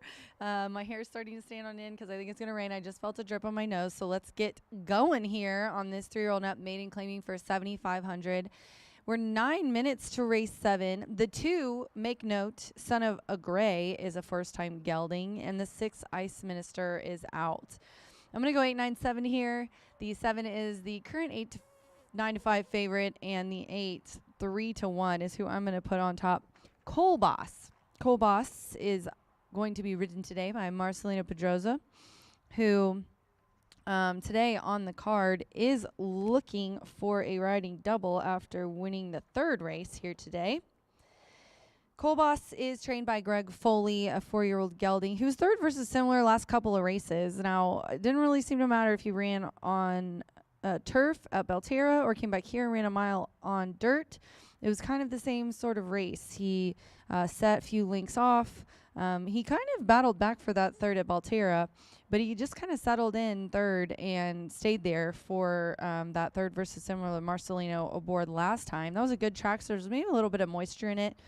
See what happens today, crossing our fingers. But he's got a 73 speed figure at the distance. And as the drops come down, I'm going to go now to the 9 at 5-2. Acacio. Accio. No, that's not it. Acacio is gets Manny Esquivel in the irons here for Cipriano Contreras, who co-owns this 3-year-old gelding. Start off a layoff here. September, ran in February at Turfway. They gave him until September. Ran him on the turf at a mile and a maiden claiming for 12. And then tried on the dirt. Well, it got taken off. A mile and a 16th. Looked promising in that one with Oscar aboard and ended up 4th in that race. Manny up, put up a 73 in that race and is dropping down in class. Sippy's high percentage, 20% win clip, 43% in the money. And then I'm going to round out with the 7, Indy Charge, the current 2-1 favorite. Ramos, hot. He's looking for a win here today, riding for Robert Medina. And he's 25% when he drops his horse down 2+ classes. This one was in a mile and a 16th last time out, which was on 16th of October. And now we're at a mile and 70 today. That was a maiden claiming, so dropping down, maiden claiming for 20, so dropping down to maiden claiming for 75, lowest this one's been, and has 2/3 at the distance. Has also put up a 72 at a mile and 70 before. So I have 8, 9, 7 here in the 7th race, as it's just kind of starting to spit, and it's in my contract. I don't get wet in the rain outside, so I'm going to go under the awning now. 7 minutes to race 7. Good luck.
field on the track. Scratch number 6. Thankfully, can confirm Rachel made it back under the awning in line with her contract.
Field has reached the starting gate, as has the rain here in Shelbyville. Track still listed as fast. Just a light drizzle.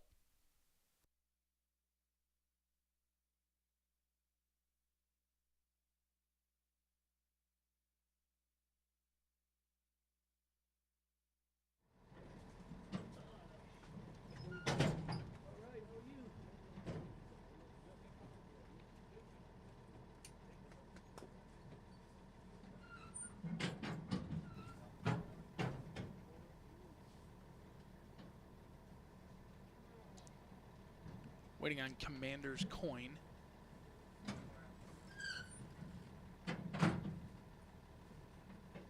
And Acacio.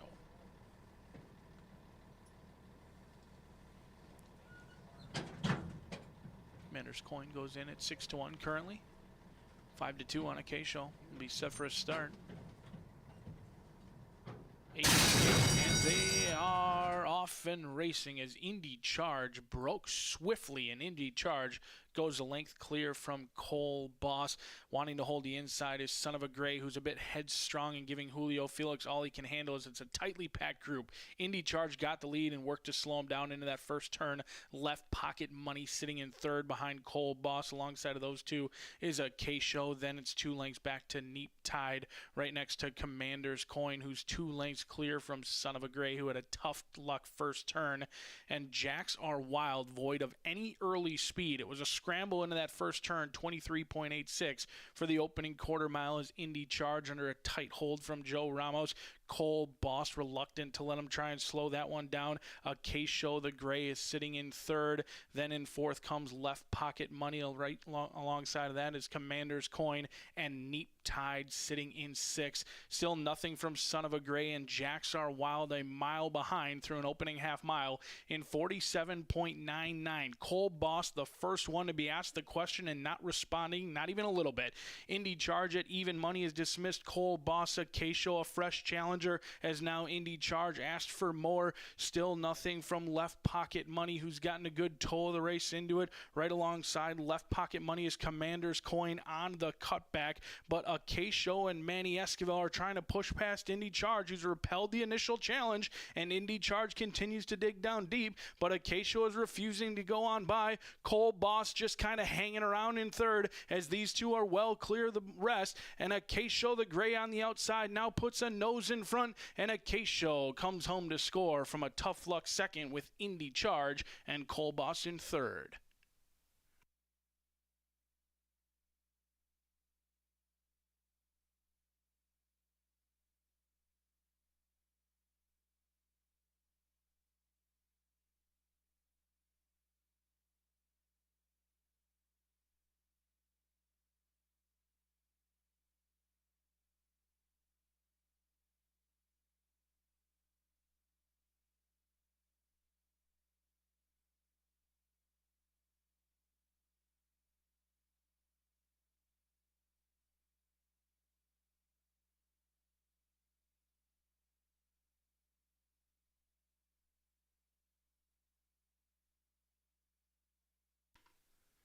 Nine, 7, 8, 1, 4 in 144.07.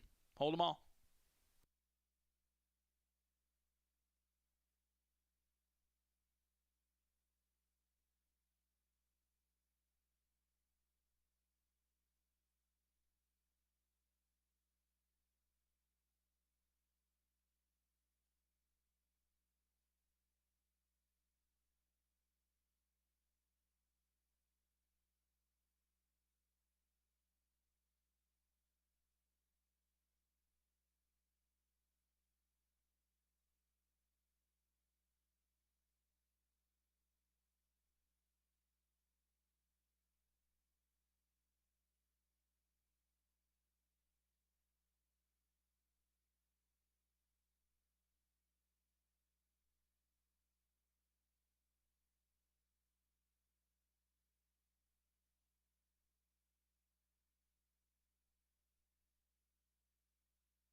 Into the winner's circle, the victorious Acacia. Acacia, a 3-year-old Gray Gelding by Palace Malice out of Going Out, bred in Kentucky. Train to Victory by Cipriano Contreras, owned by Desperado Racing, Elizabeth Worden, and Contreras Stables, as Manny Esquivel gets the victory aboard Acacia.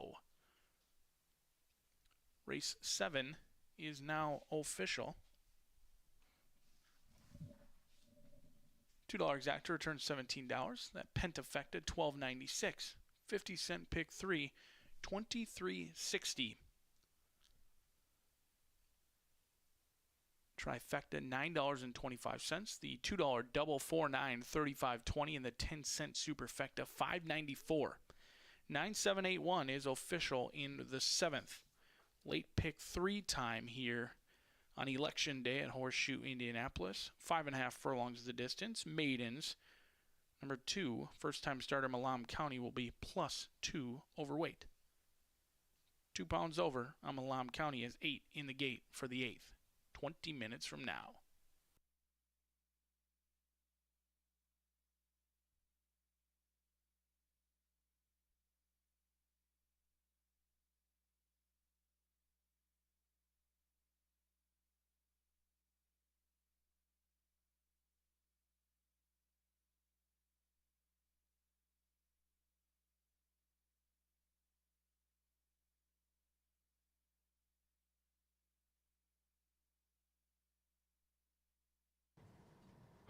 And they are off and racing as Indy Charge broke swiftly, and Indy Charge goes a length clear from Cole Boss.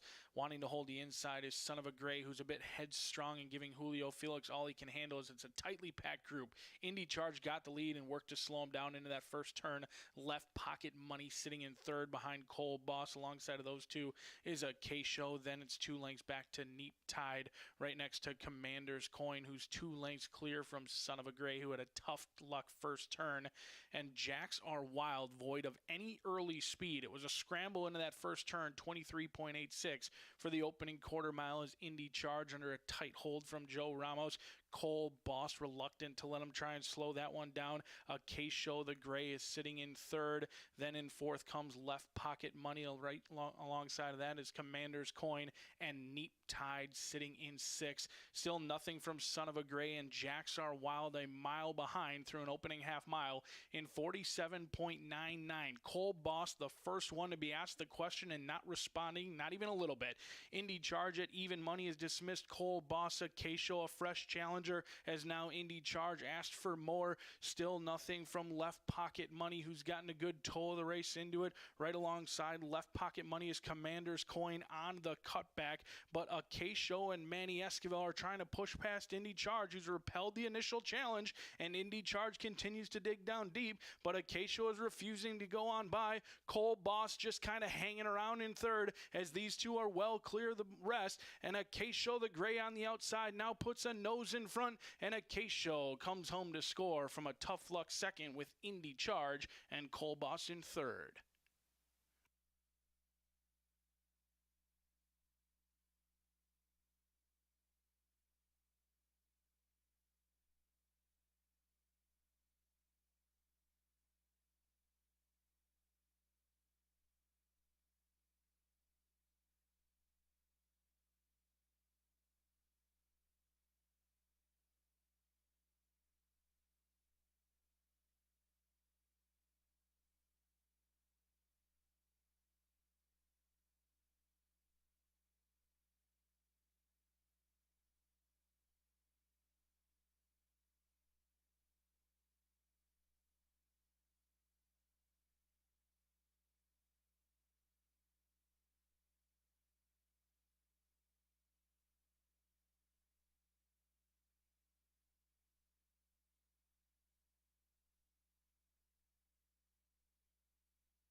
Join us on November 11th for our very special Veterans Day card. We're going to be raising money for the Homeless Veterans Fund, HVAF, so be sure to be here and be ready to give to a wonderful cause, featuring the $2,500 Veterans Day Legends Contest.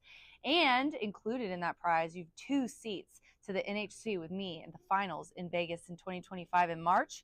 Plus, we have the Veterans Day Pick 5 Challenge featuring nationally known handicappers who will be put $500 in tickets on the day's Pick 5.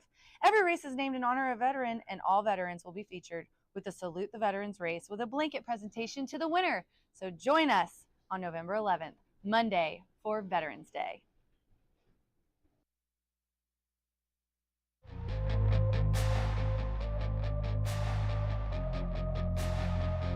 Cowboy Culture is the only son of Quality Roads standing in the state of Indiana.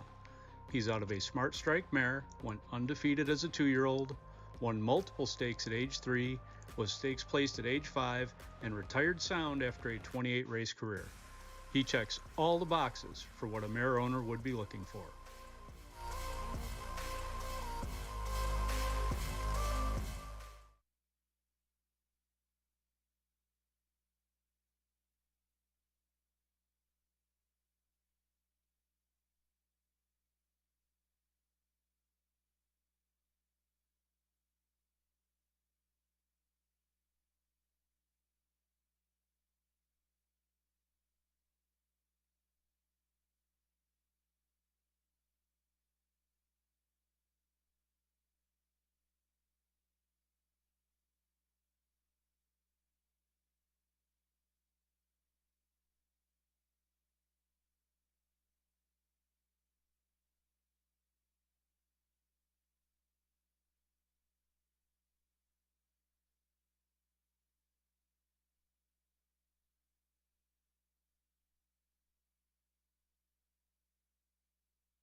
Ten minutes away from the 8th race here. Your late pick 3 opportunity is the final race of the day. Will be a quarter horse variety that Miss Martha will take you through. We're 10 minutes away from the late daily double for the thoroughbreds. And when you got 2-year-old fillies taking the main stage in here, all looking for their first career victory, 5.5 furlongs the distance, and it's a good mixture of horses with experience and first-time starters running, many of them in the rain to the starting gate. A lot to be asked of these first-time starters here at Horseshoe Indianapolis as the sun sets on a Tuesday. But let's take a look at this field. I'm going to go to a horse with the experience that I fancy the most, and I happen to appreciate the post draw as well for 2 shades of blues.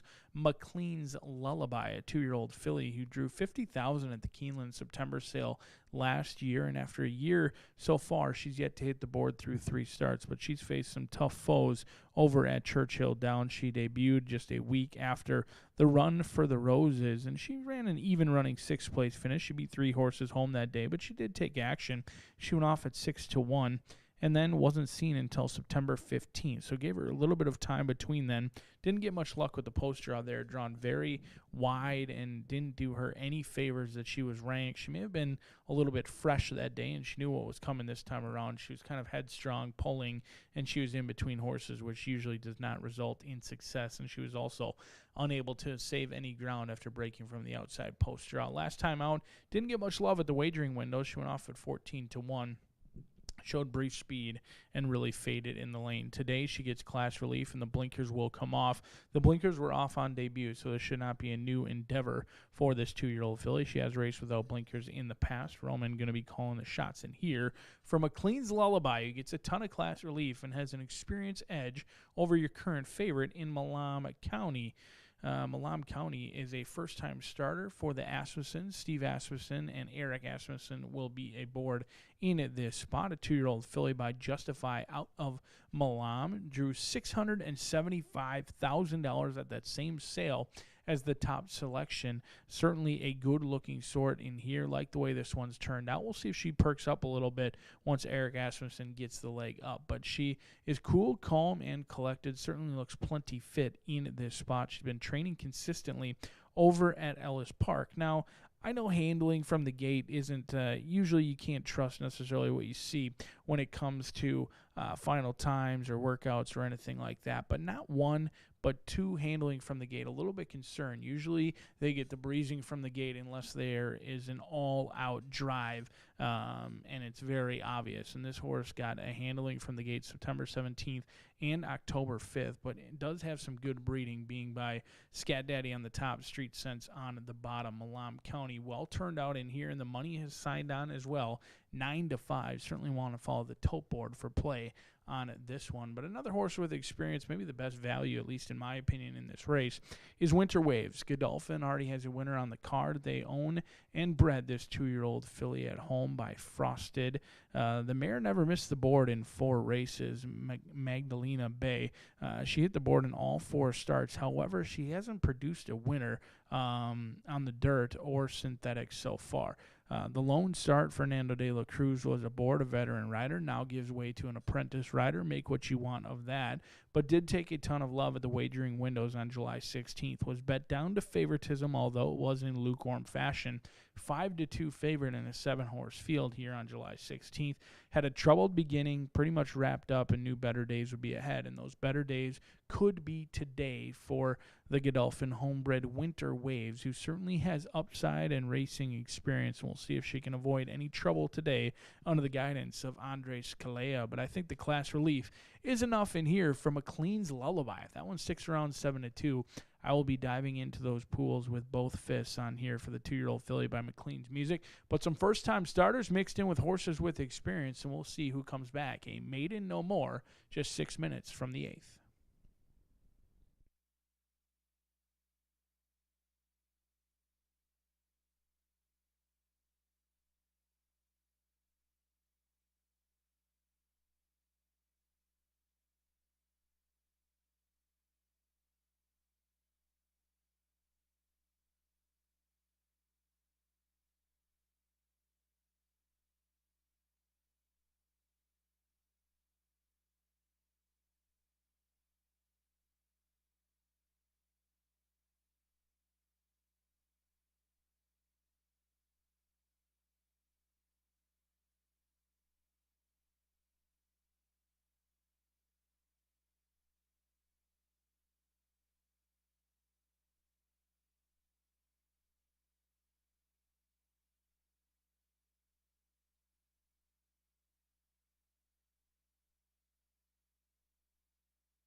Horses are on the track for the upcoming 8th race. No scratches, no changes. They'll be at the gate in 3.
There'll be a rider change in the upcoming 8th race. A rider to be announced on number 7, Raisinette. Raisinette will get a new rider.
Seven, Raisinette, now a late scratch. A late scratch to number 7. If you use the 7 in your pick 4 or pick 5, you'll be transferred to the post-time favorite. Consolation payoffs for those daily doubles transfer to the post-time favorite in pick 3, pick 4, and pick 5 with the late scratch of Raisinette. Now a field of 7 will battle it out just a few minutes away.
Two-year-old fillies have made their way to the starting gate. Post time for the 8th.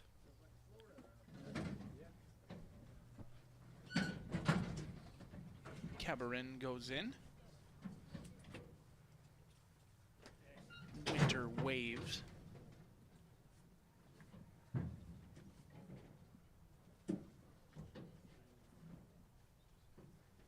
Boot Trick and McLean's Lullaby.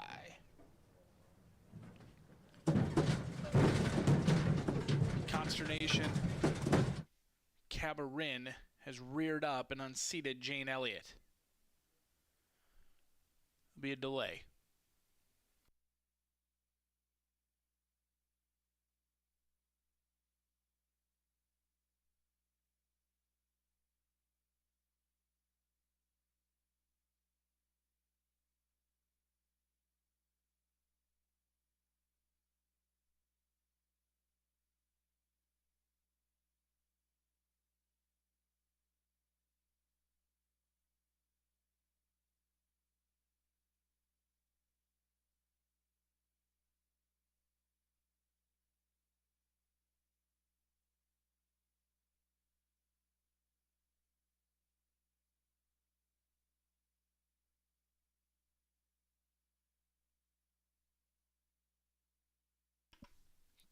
Cabarin under veterinarian inspection. Cleared to run. Jane Elliott hops back aboard.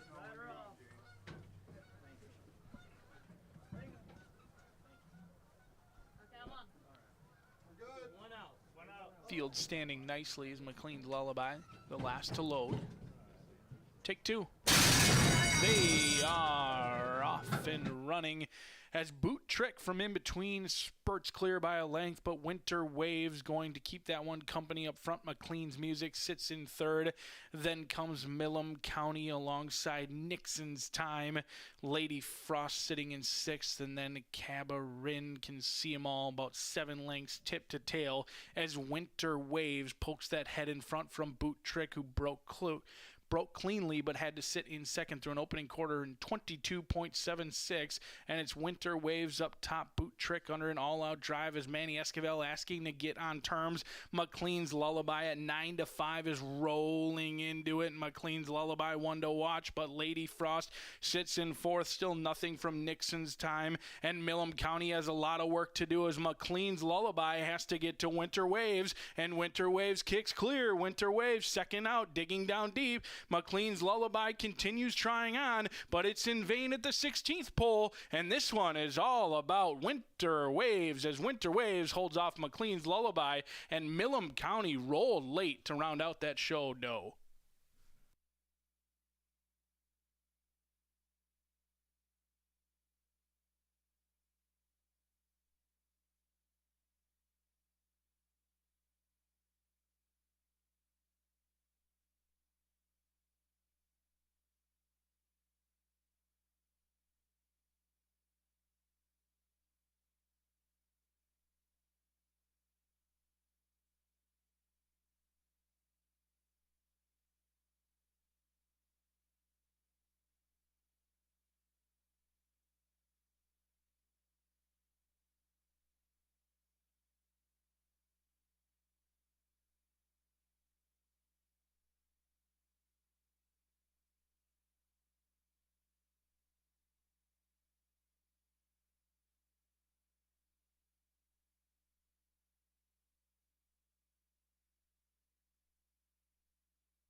Five, 8, 2, 6, 1 in a quick and impressive 104.90.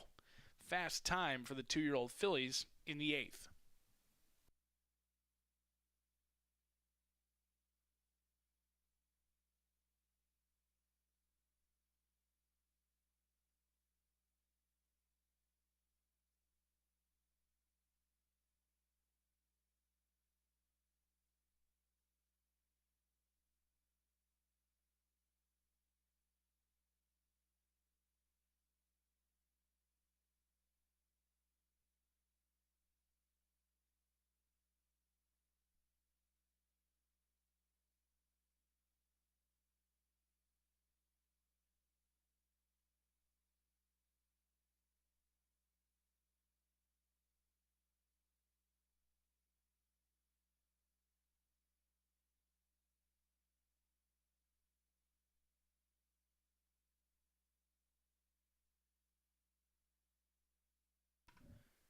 That's a riding double for Andreas Kalea.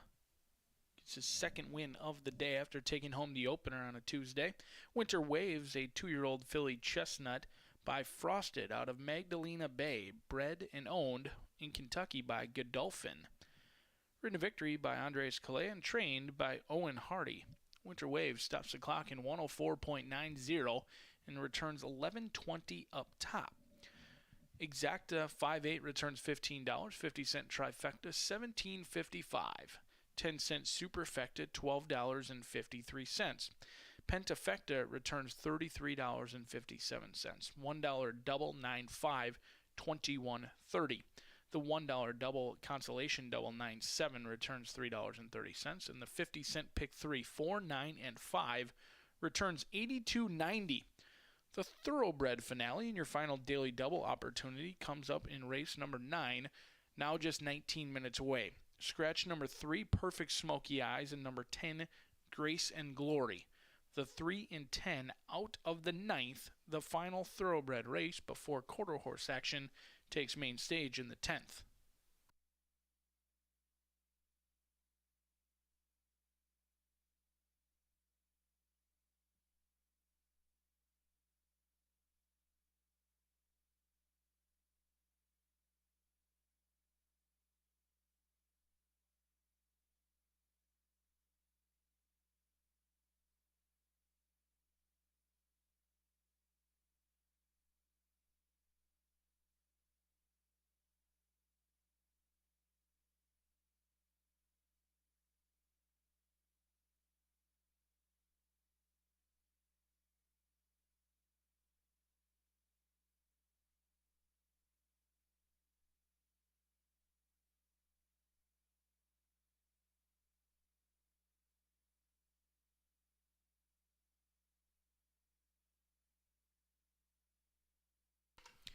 Congratulations to Dooley's Legends goes to the Rizzler. Phil Rizzi takes home a $100 cash prize for Dooley's Legends. Congratulations, Riz.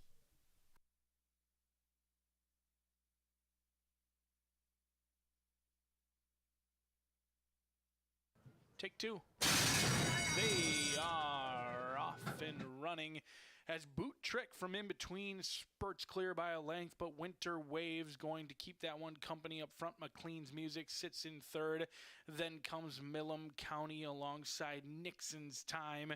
Lady Frost sitting in sixth, and then Cabarin Can See 'Em All about 7 lengths tip to tail as Winter Waves pokes that head in front from Boot Trick, who broke cleanly but had to sit in second through an opening quarter in 22.76, and it's Winter Waves up top. Boot Trick under an all-out drive as Manny Esquivel asking to get on terms. McLean's Lullaby at 9-5 is rolling into it. McLean's Lullaby 1 to watch, but Lady Frost sits in fourth. Still nothing from Nixon's Time, and Milam County has a lot of work to do as McLean's Lullaby has to get to Winter Waves, and Winter Waves kicks clear. Winter Waves second out, digging down deep. McLean's Lullaby continues trying on, but it's in vain at the 16th pole, and this one is all about Winter Waves as Winter Waves holds off McLean's Lullaby, and Milam County rolled late to round out that show, no.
8 minutes away from your final daily double opportunity. Live racing will return tomorrow at 2:10, but make note, next week, 1:10. We're going to be filling the races, certainly going to get your fair share of opportunities with that special post time next week at 1:10, but live racing will return on both Wednesday and Thursday this week at 2:10, your standard time.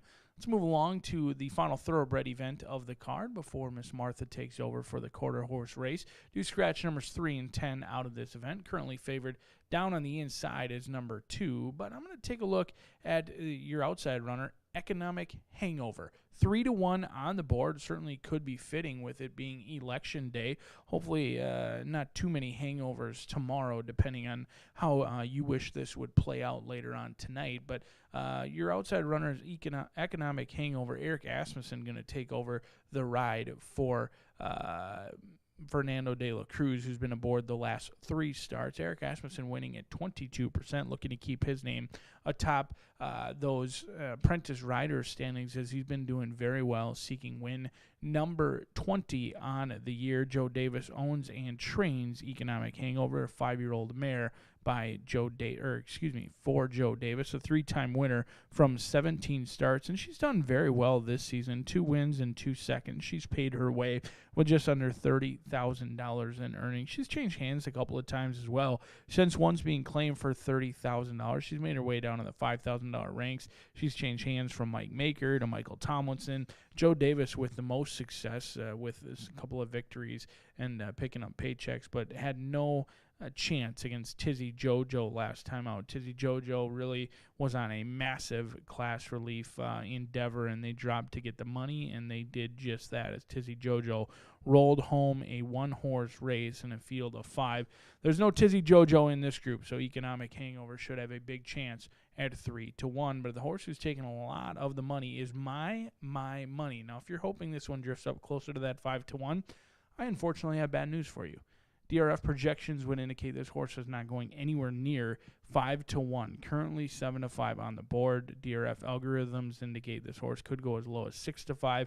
Fernando de la Cruz hops off Economic Hangover to land here for Gennaro Garcia, as both wish to keep their name atop the riders' standings. Klopp already a winner on the day. Gennaro looking to keep pace. Fernando de la Cruz, now my math is not very good, but maybe 2 behind Alberto Burgos. I think he was behind 1 going into the day, and Burgos did pick up a win today. My Money is a 6-year-old mare by Munnings who has a win on a wet track. Didn't win last time out on a wet track. We're still listed as fast, but we had a little bit of moisture earlier on today. Second start off the layoff, and she's got one way to go.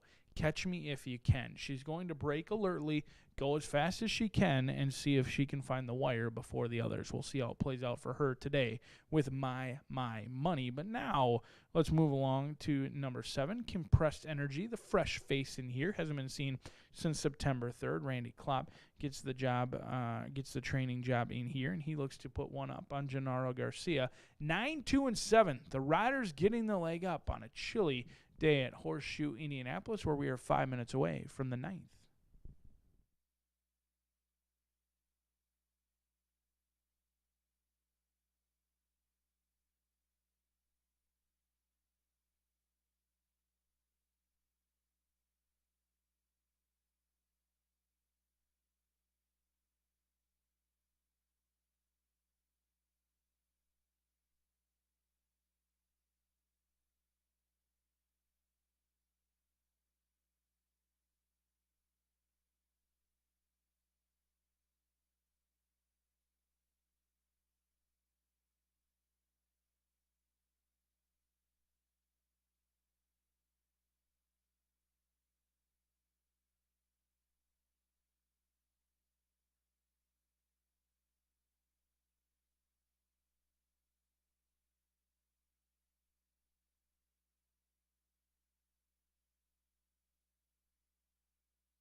Field on the track for race number 9. Scratch the 3 and 10.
Field's reached the starting gate.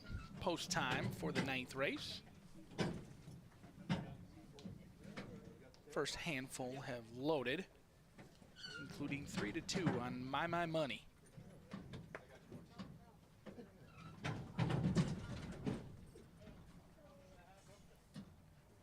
Twirling Ruth goes in, as does Wild Tappet. Economic Hangover, the last to load, is now Twirling Ruth from the middle, has appeared to reared up. There will be a delay to the 9th race.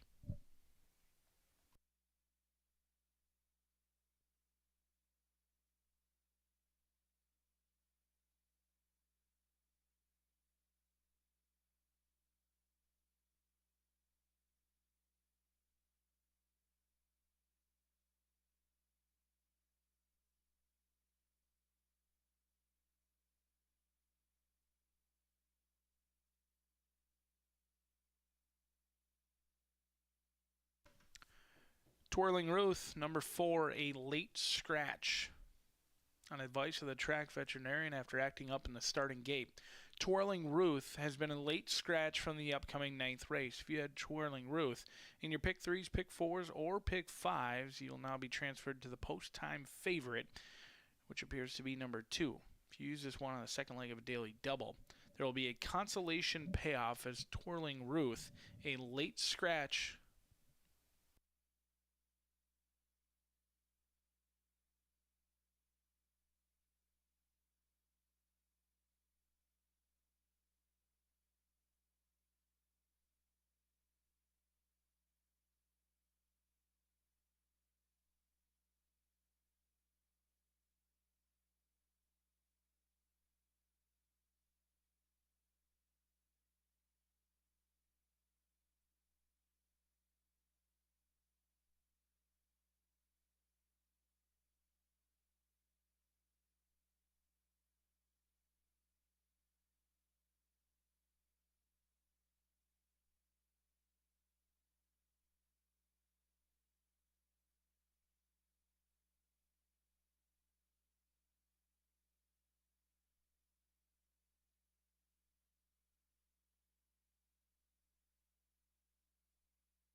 Take 2. Loading process has begun again for race number 9. Countless Dreams goes in. My Money.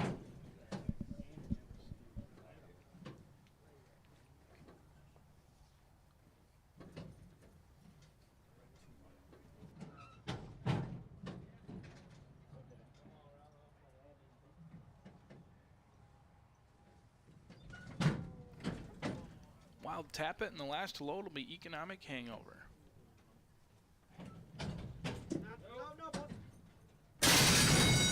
They are off off and running under the lights at Horseshoe Indianapolis, and Countless Dreams broke a bit flat-footed, but no worse for the wear, just behind these top three that are spurting clear. My Money, Destiny's Darling, and now Compressed Energy thinks better of it instead of dueling, sits a length off of it. Economic Hangover sits in fourth. After that comes My Angelica, and a recovering Countless Dreams is alongside Wild Tap It as My Money goes through an opening quarter in 22.31, pestered by Destiny's Darling, as now Compressed Energy in the three path goes looking for the lead, and Economic Hangover and Eric Asmussen, he is sitting 4 wide but appears to have plenty of horse as he sits just off these top three. Countless Dreams trying to roll into it, now Wild Tap It under the warning call of Joe Ramos, and still nothing from My Angelica as Compressed Energy, the fresh face to this group, puts away My Money, who has absolutely no response, and My Money has waved the white flag. Destiny's Darling is battling on, but this one all about Compressed Energy as Economic Hangover was punch drunk in the lane, and it's all about Compressed Energy from Destiny's Darling.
Seven six five nine one in 111.26.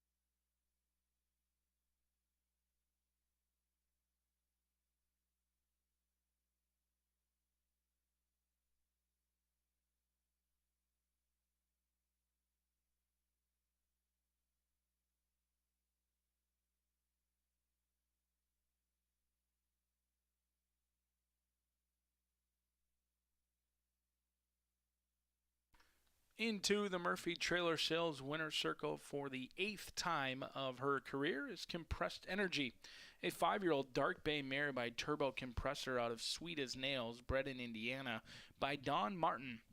Trained to victory for a training double, Randy Klopp now takes the lead in the trainer standings, owned by Randy Klopp and Speed Stables, and Alberto Burgos, a riding double as he continues to lead the riders' standings. Congratulations to Klopp and Burgos on their doubles as Compressed Energy returns $10.40 on top. $1 exacta 7.6, $24, 50-cent trifecta, $49.85. 10-cent superfecta in the ninth, $27.38. The pentafecta returns $145.73. The 5-7 double, $32.90. That consolation double at the late scratch of the $4.90. Your 50-cent pick 3, $67.65. Tonight's late pick 4 returns $394.95. And the late fire 5, $931.85 for that late fire 5. Quarter horse action coming up, coming at you 17 minutes from now. Scratch the also eligibles. 11, 12, 13, and 14 are out of the upcoming 330-yard dash.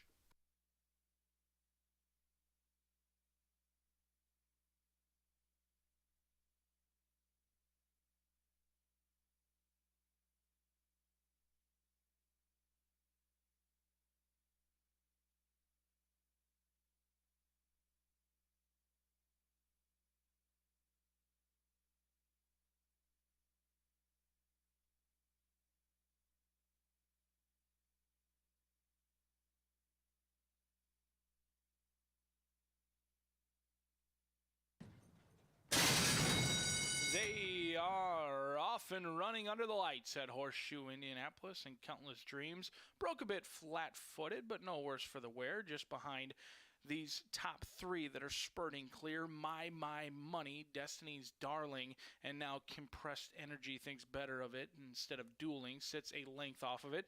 Economic Hangover sits in fourth. After that comes My Angelica, and a recovering Countless Dreams is alongside Wild Tappet as My Money 10. goes through an opening quarter in 22.31, pestered by Destiny's Darling. Is now Compressed Energy in the three-path, goes looking for the lead, and Economic Hangover and Eric Asmussen. He is sitting 4 wide, but appears to have plenty of horse as he sits just off these top three. Countless Dreams trying to roll into it. Now Wild Tappet under the warning call of Joe Ramos, and still nothing from My Angelica as Compressed Energy, the fresh face to this group, puts away My Money, who has absolutely no response, and My Money has waved the white flag. Destiny's Darling is battling on, but this one all about Compressed Energy as Economic Hangover was punch drunk in the lane, and it's all about Compressed Energy from Destiny's Darling.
right, just one race to go on the Tuesday card at Horseshoe Indianapolis. Of course, it's a quarter horse race. Today's race is a 19,500 allowance for registered Indiana breds. These are 3 and up, but non-winners of 2 races. All right, we're going to go to the paddock and take a look. I even got to begin with our heavy favorite and high earner, number 9, Sintacha's Secret. Hard to dismiss this filly by Habit's Secret, who's bred, owned, and trained by Ricardo Martinez. Now, she's the only entrant in this field that is qualified for 2 major championships, the Harley Green and Blue River Derby, and then just most recently she qualified for the 142,000 Sterling Bertram and lost by a neck. So she almost didn't meet the conditions of this race if she had been able to hold on for the lead. I'll tell you what, to me, makes a big difference is that was a mostly 400-yard races that she's competed at, but today we shorten up to 330 yards, and she's going to be ridden by her regular rider, Martin Munoz. He always sort of gets her out of the gate sharply, so hard for me to pick against her. But, you know, on the other hand, there's some other really good horses, so if you want to kind of wheel her on top and pick some other ones that could be a price, we've got them for you. All right, well, let's move on to number 8, and that's DNA Marfa is Royal. Definitely made her mark at this allowance level for trainer Natasha Perez. Two recent on-the-board finishes, and former leading rider Juan Marquez, who's back in the jockey colony, he's now firing at 37% in the money. He's a very experienced rider and has fit well on Natasha's horses this season since poor Diego Bocanegra had an accident and had to have foot surgery. Anyway, this is a 3-year-old filly by the Marfa Lights. She's making her 11th career start. I certainly think she will be in the mix in our finale. All right, let's move on to number 6, and that's Jessa Riot. No match for Sintacha's Secret in the Sterling Bertram final, but did run a game second to her in the trial for that championship that preceded the final by about 3 weeks. Trainer Shelby Weintraut will use a flipping halter. You see those initials FH in the program. That's what that stands for. Sometimes it just gives horses who tend to look around and get a little distracted in the gate a little more focus, and the break in quarter horse racing is so important. This is a nice filly by Jess Zuman. She's going to be ridden by top rider Edgar Diaz. 31 wins this meet. I think 11 over the next rider in the colony. Just very, very good. And Jessa Riot has 2 seconds and a third so far in 2024. All right, we're going to round out our top 4 with number 1, One Sweet Maggie May. I'm sure conditioner Tony Cunningham probably wished she had drawn a little bit further out in the field, but she's going to have to break from the rail, and she certainly has some experience. She's a 4-year-old daughter of One Sweet Jess, and Tony's done a good job with her. El Danny Martinez knows her well, and I think she's going to be in the mix with a good break from that rail post. As far as stats, Tim Eggleston in the lead in the trainer standings with 31 wins. Tony Cunningham and Claudio Barazza follow very closely with 30. And I think it's going to be a tremendously exciting and contentious battle to the wire for these 3 extraordinary horsemen. We'll be following it closely as our meet draws to a conclusion on November 14th. All right, I'm going 9, 8, 6, 1 in our finale. Good luck to all, and we'll see you tomorrow for more live thoroughbred and quarter horse racing.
Field of 10 set to go 330 yards for a purse of $19,500.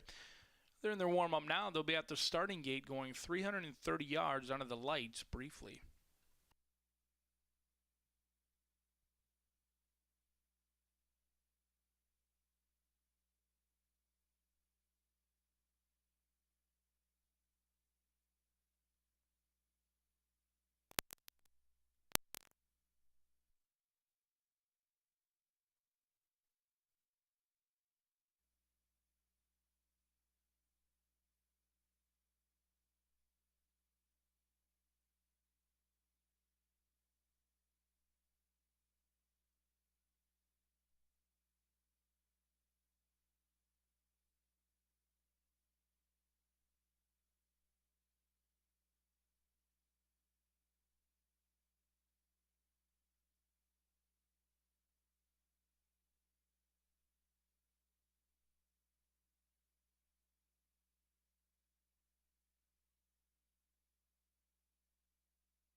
Fields reach the gate.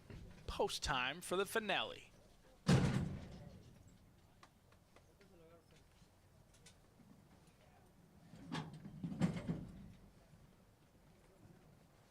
The gray Age Dale goes in.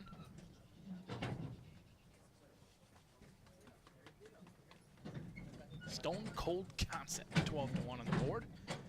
Sintasha's Secret, 1-2 goes.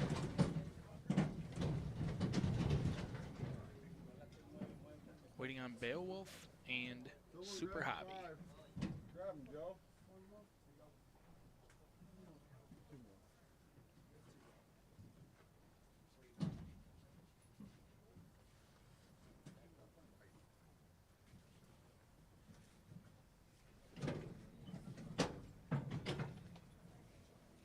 One back.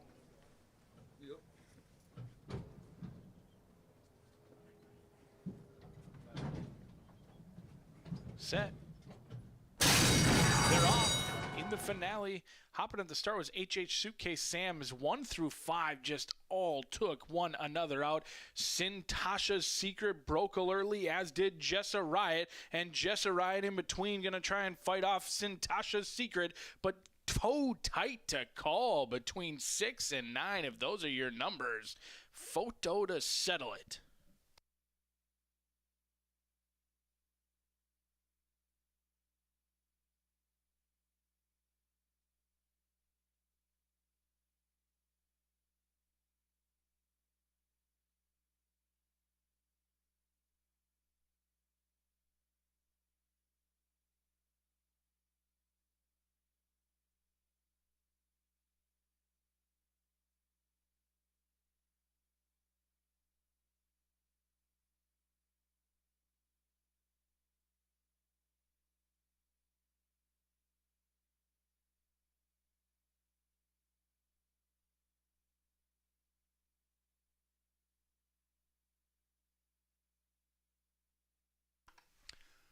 Photo finish between the 6 and 9 or 9 and 6, whatever suits your fancy.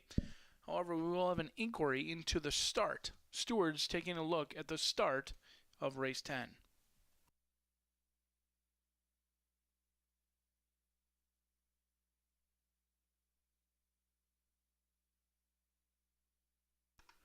Photo sign has been removed. Unofficial winner, number 9, Sintasha's Secret. 9-6-10-8-4, but still very unofficial with the stewards taking a look at the start of race 10.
We did have a disqualification, but it does not affect the final 5. Number 1, Our Sweet Maggie May has been disqualified from 6th and placed last for interference out of the starting gate. Number 1 has been placed last in the finale.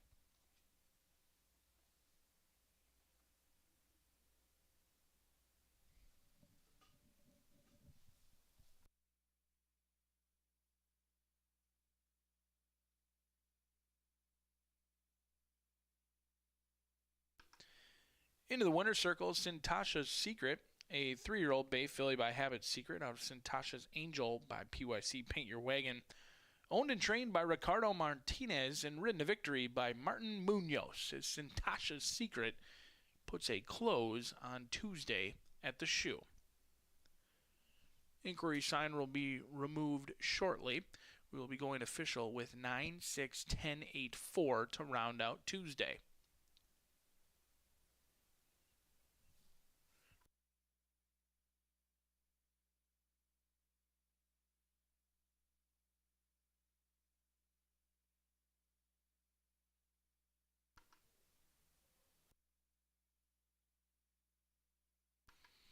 On the B&H Electric tote board, we are now official. Pentafecta in that race returns 34.72. 50-cent pick 3, 30.35.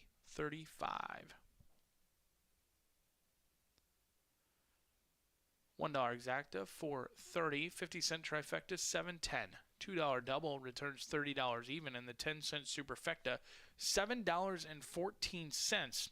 That's going to do it for today's racing action here at Horseshoe Indianapolis. Don't forget the casino remains open 24/7. If you want to go make some money over there or lose some, whichever your preference may be. However, we wish you drive safely, and live racing will return tomorrow for Hump Day at Horseshoe Indianapolis. First post 2:10.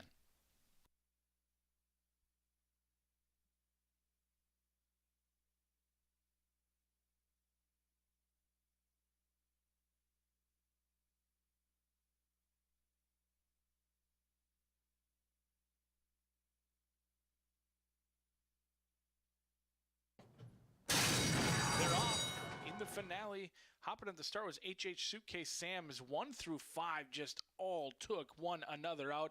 Sintasha's Secret broke early, as did Jessa Riot, and Jessa Riot in between going to try and fight off Sintasha's Secret, but toe tight to call between 6 and 9 if those are your numbers.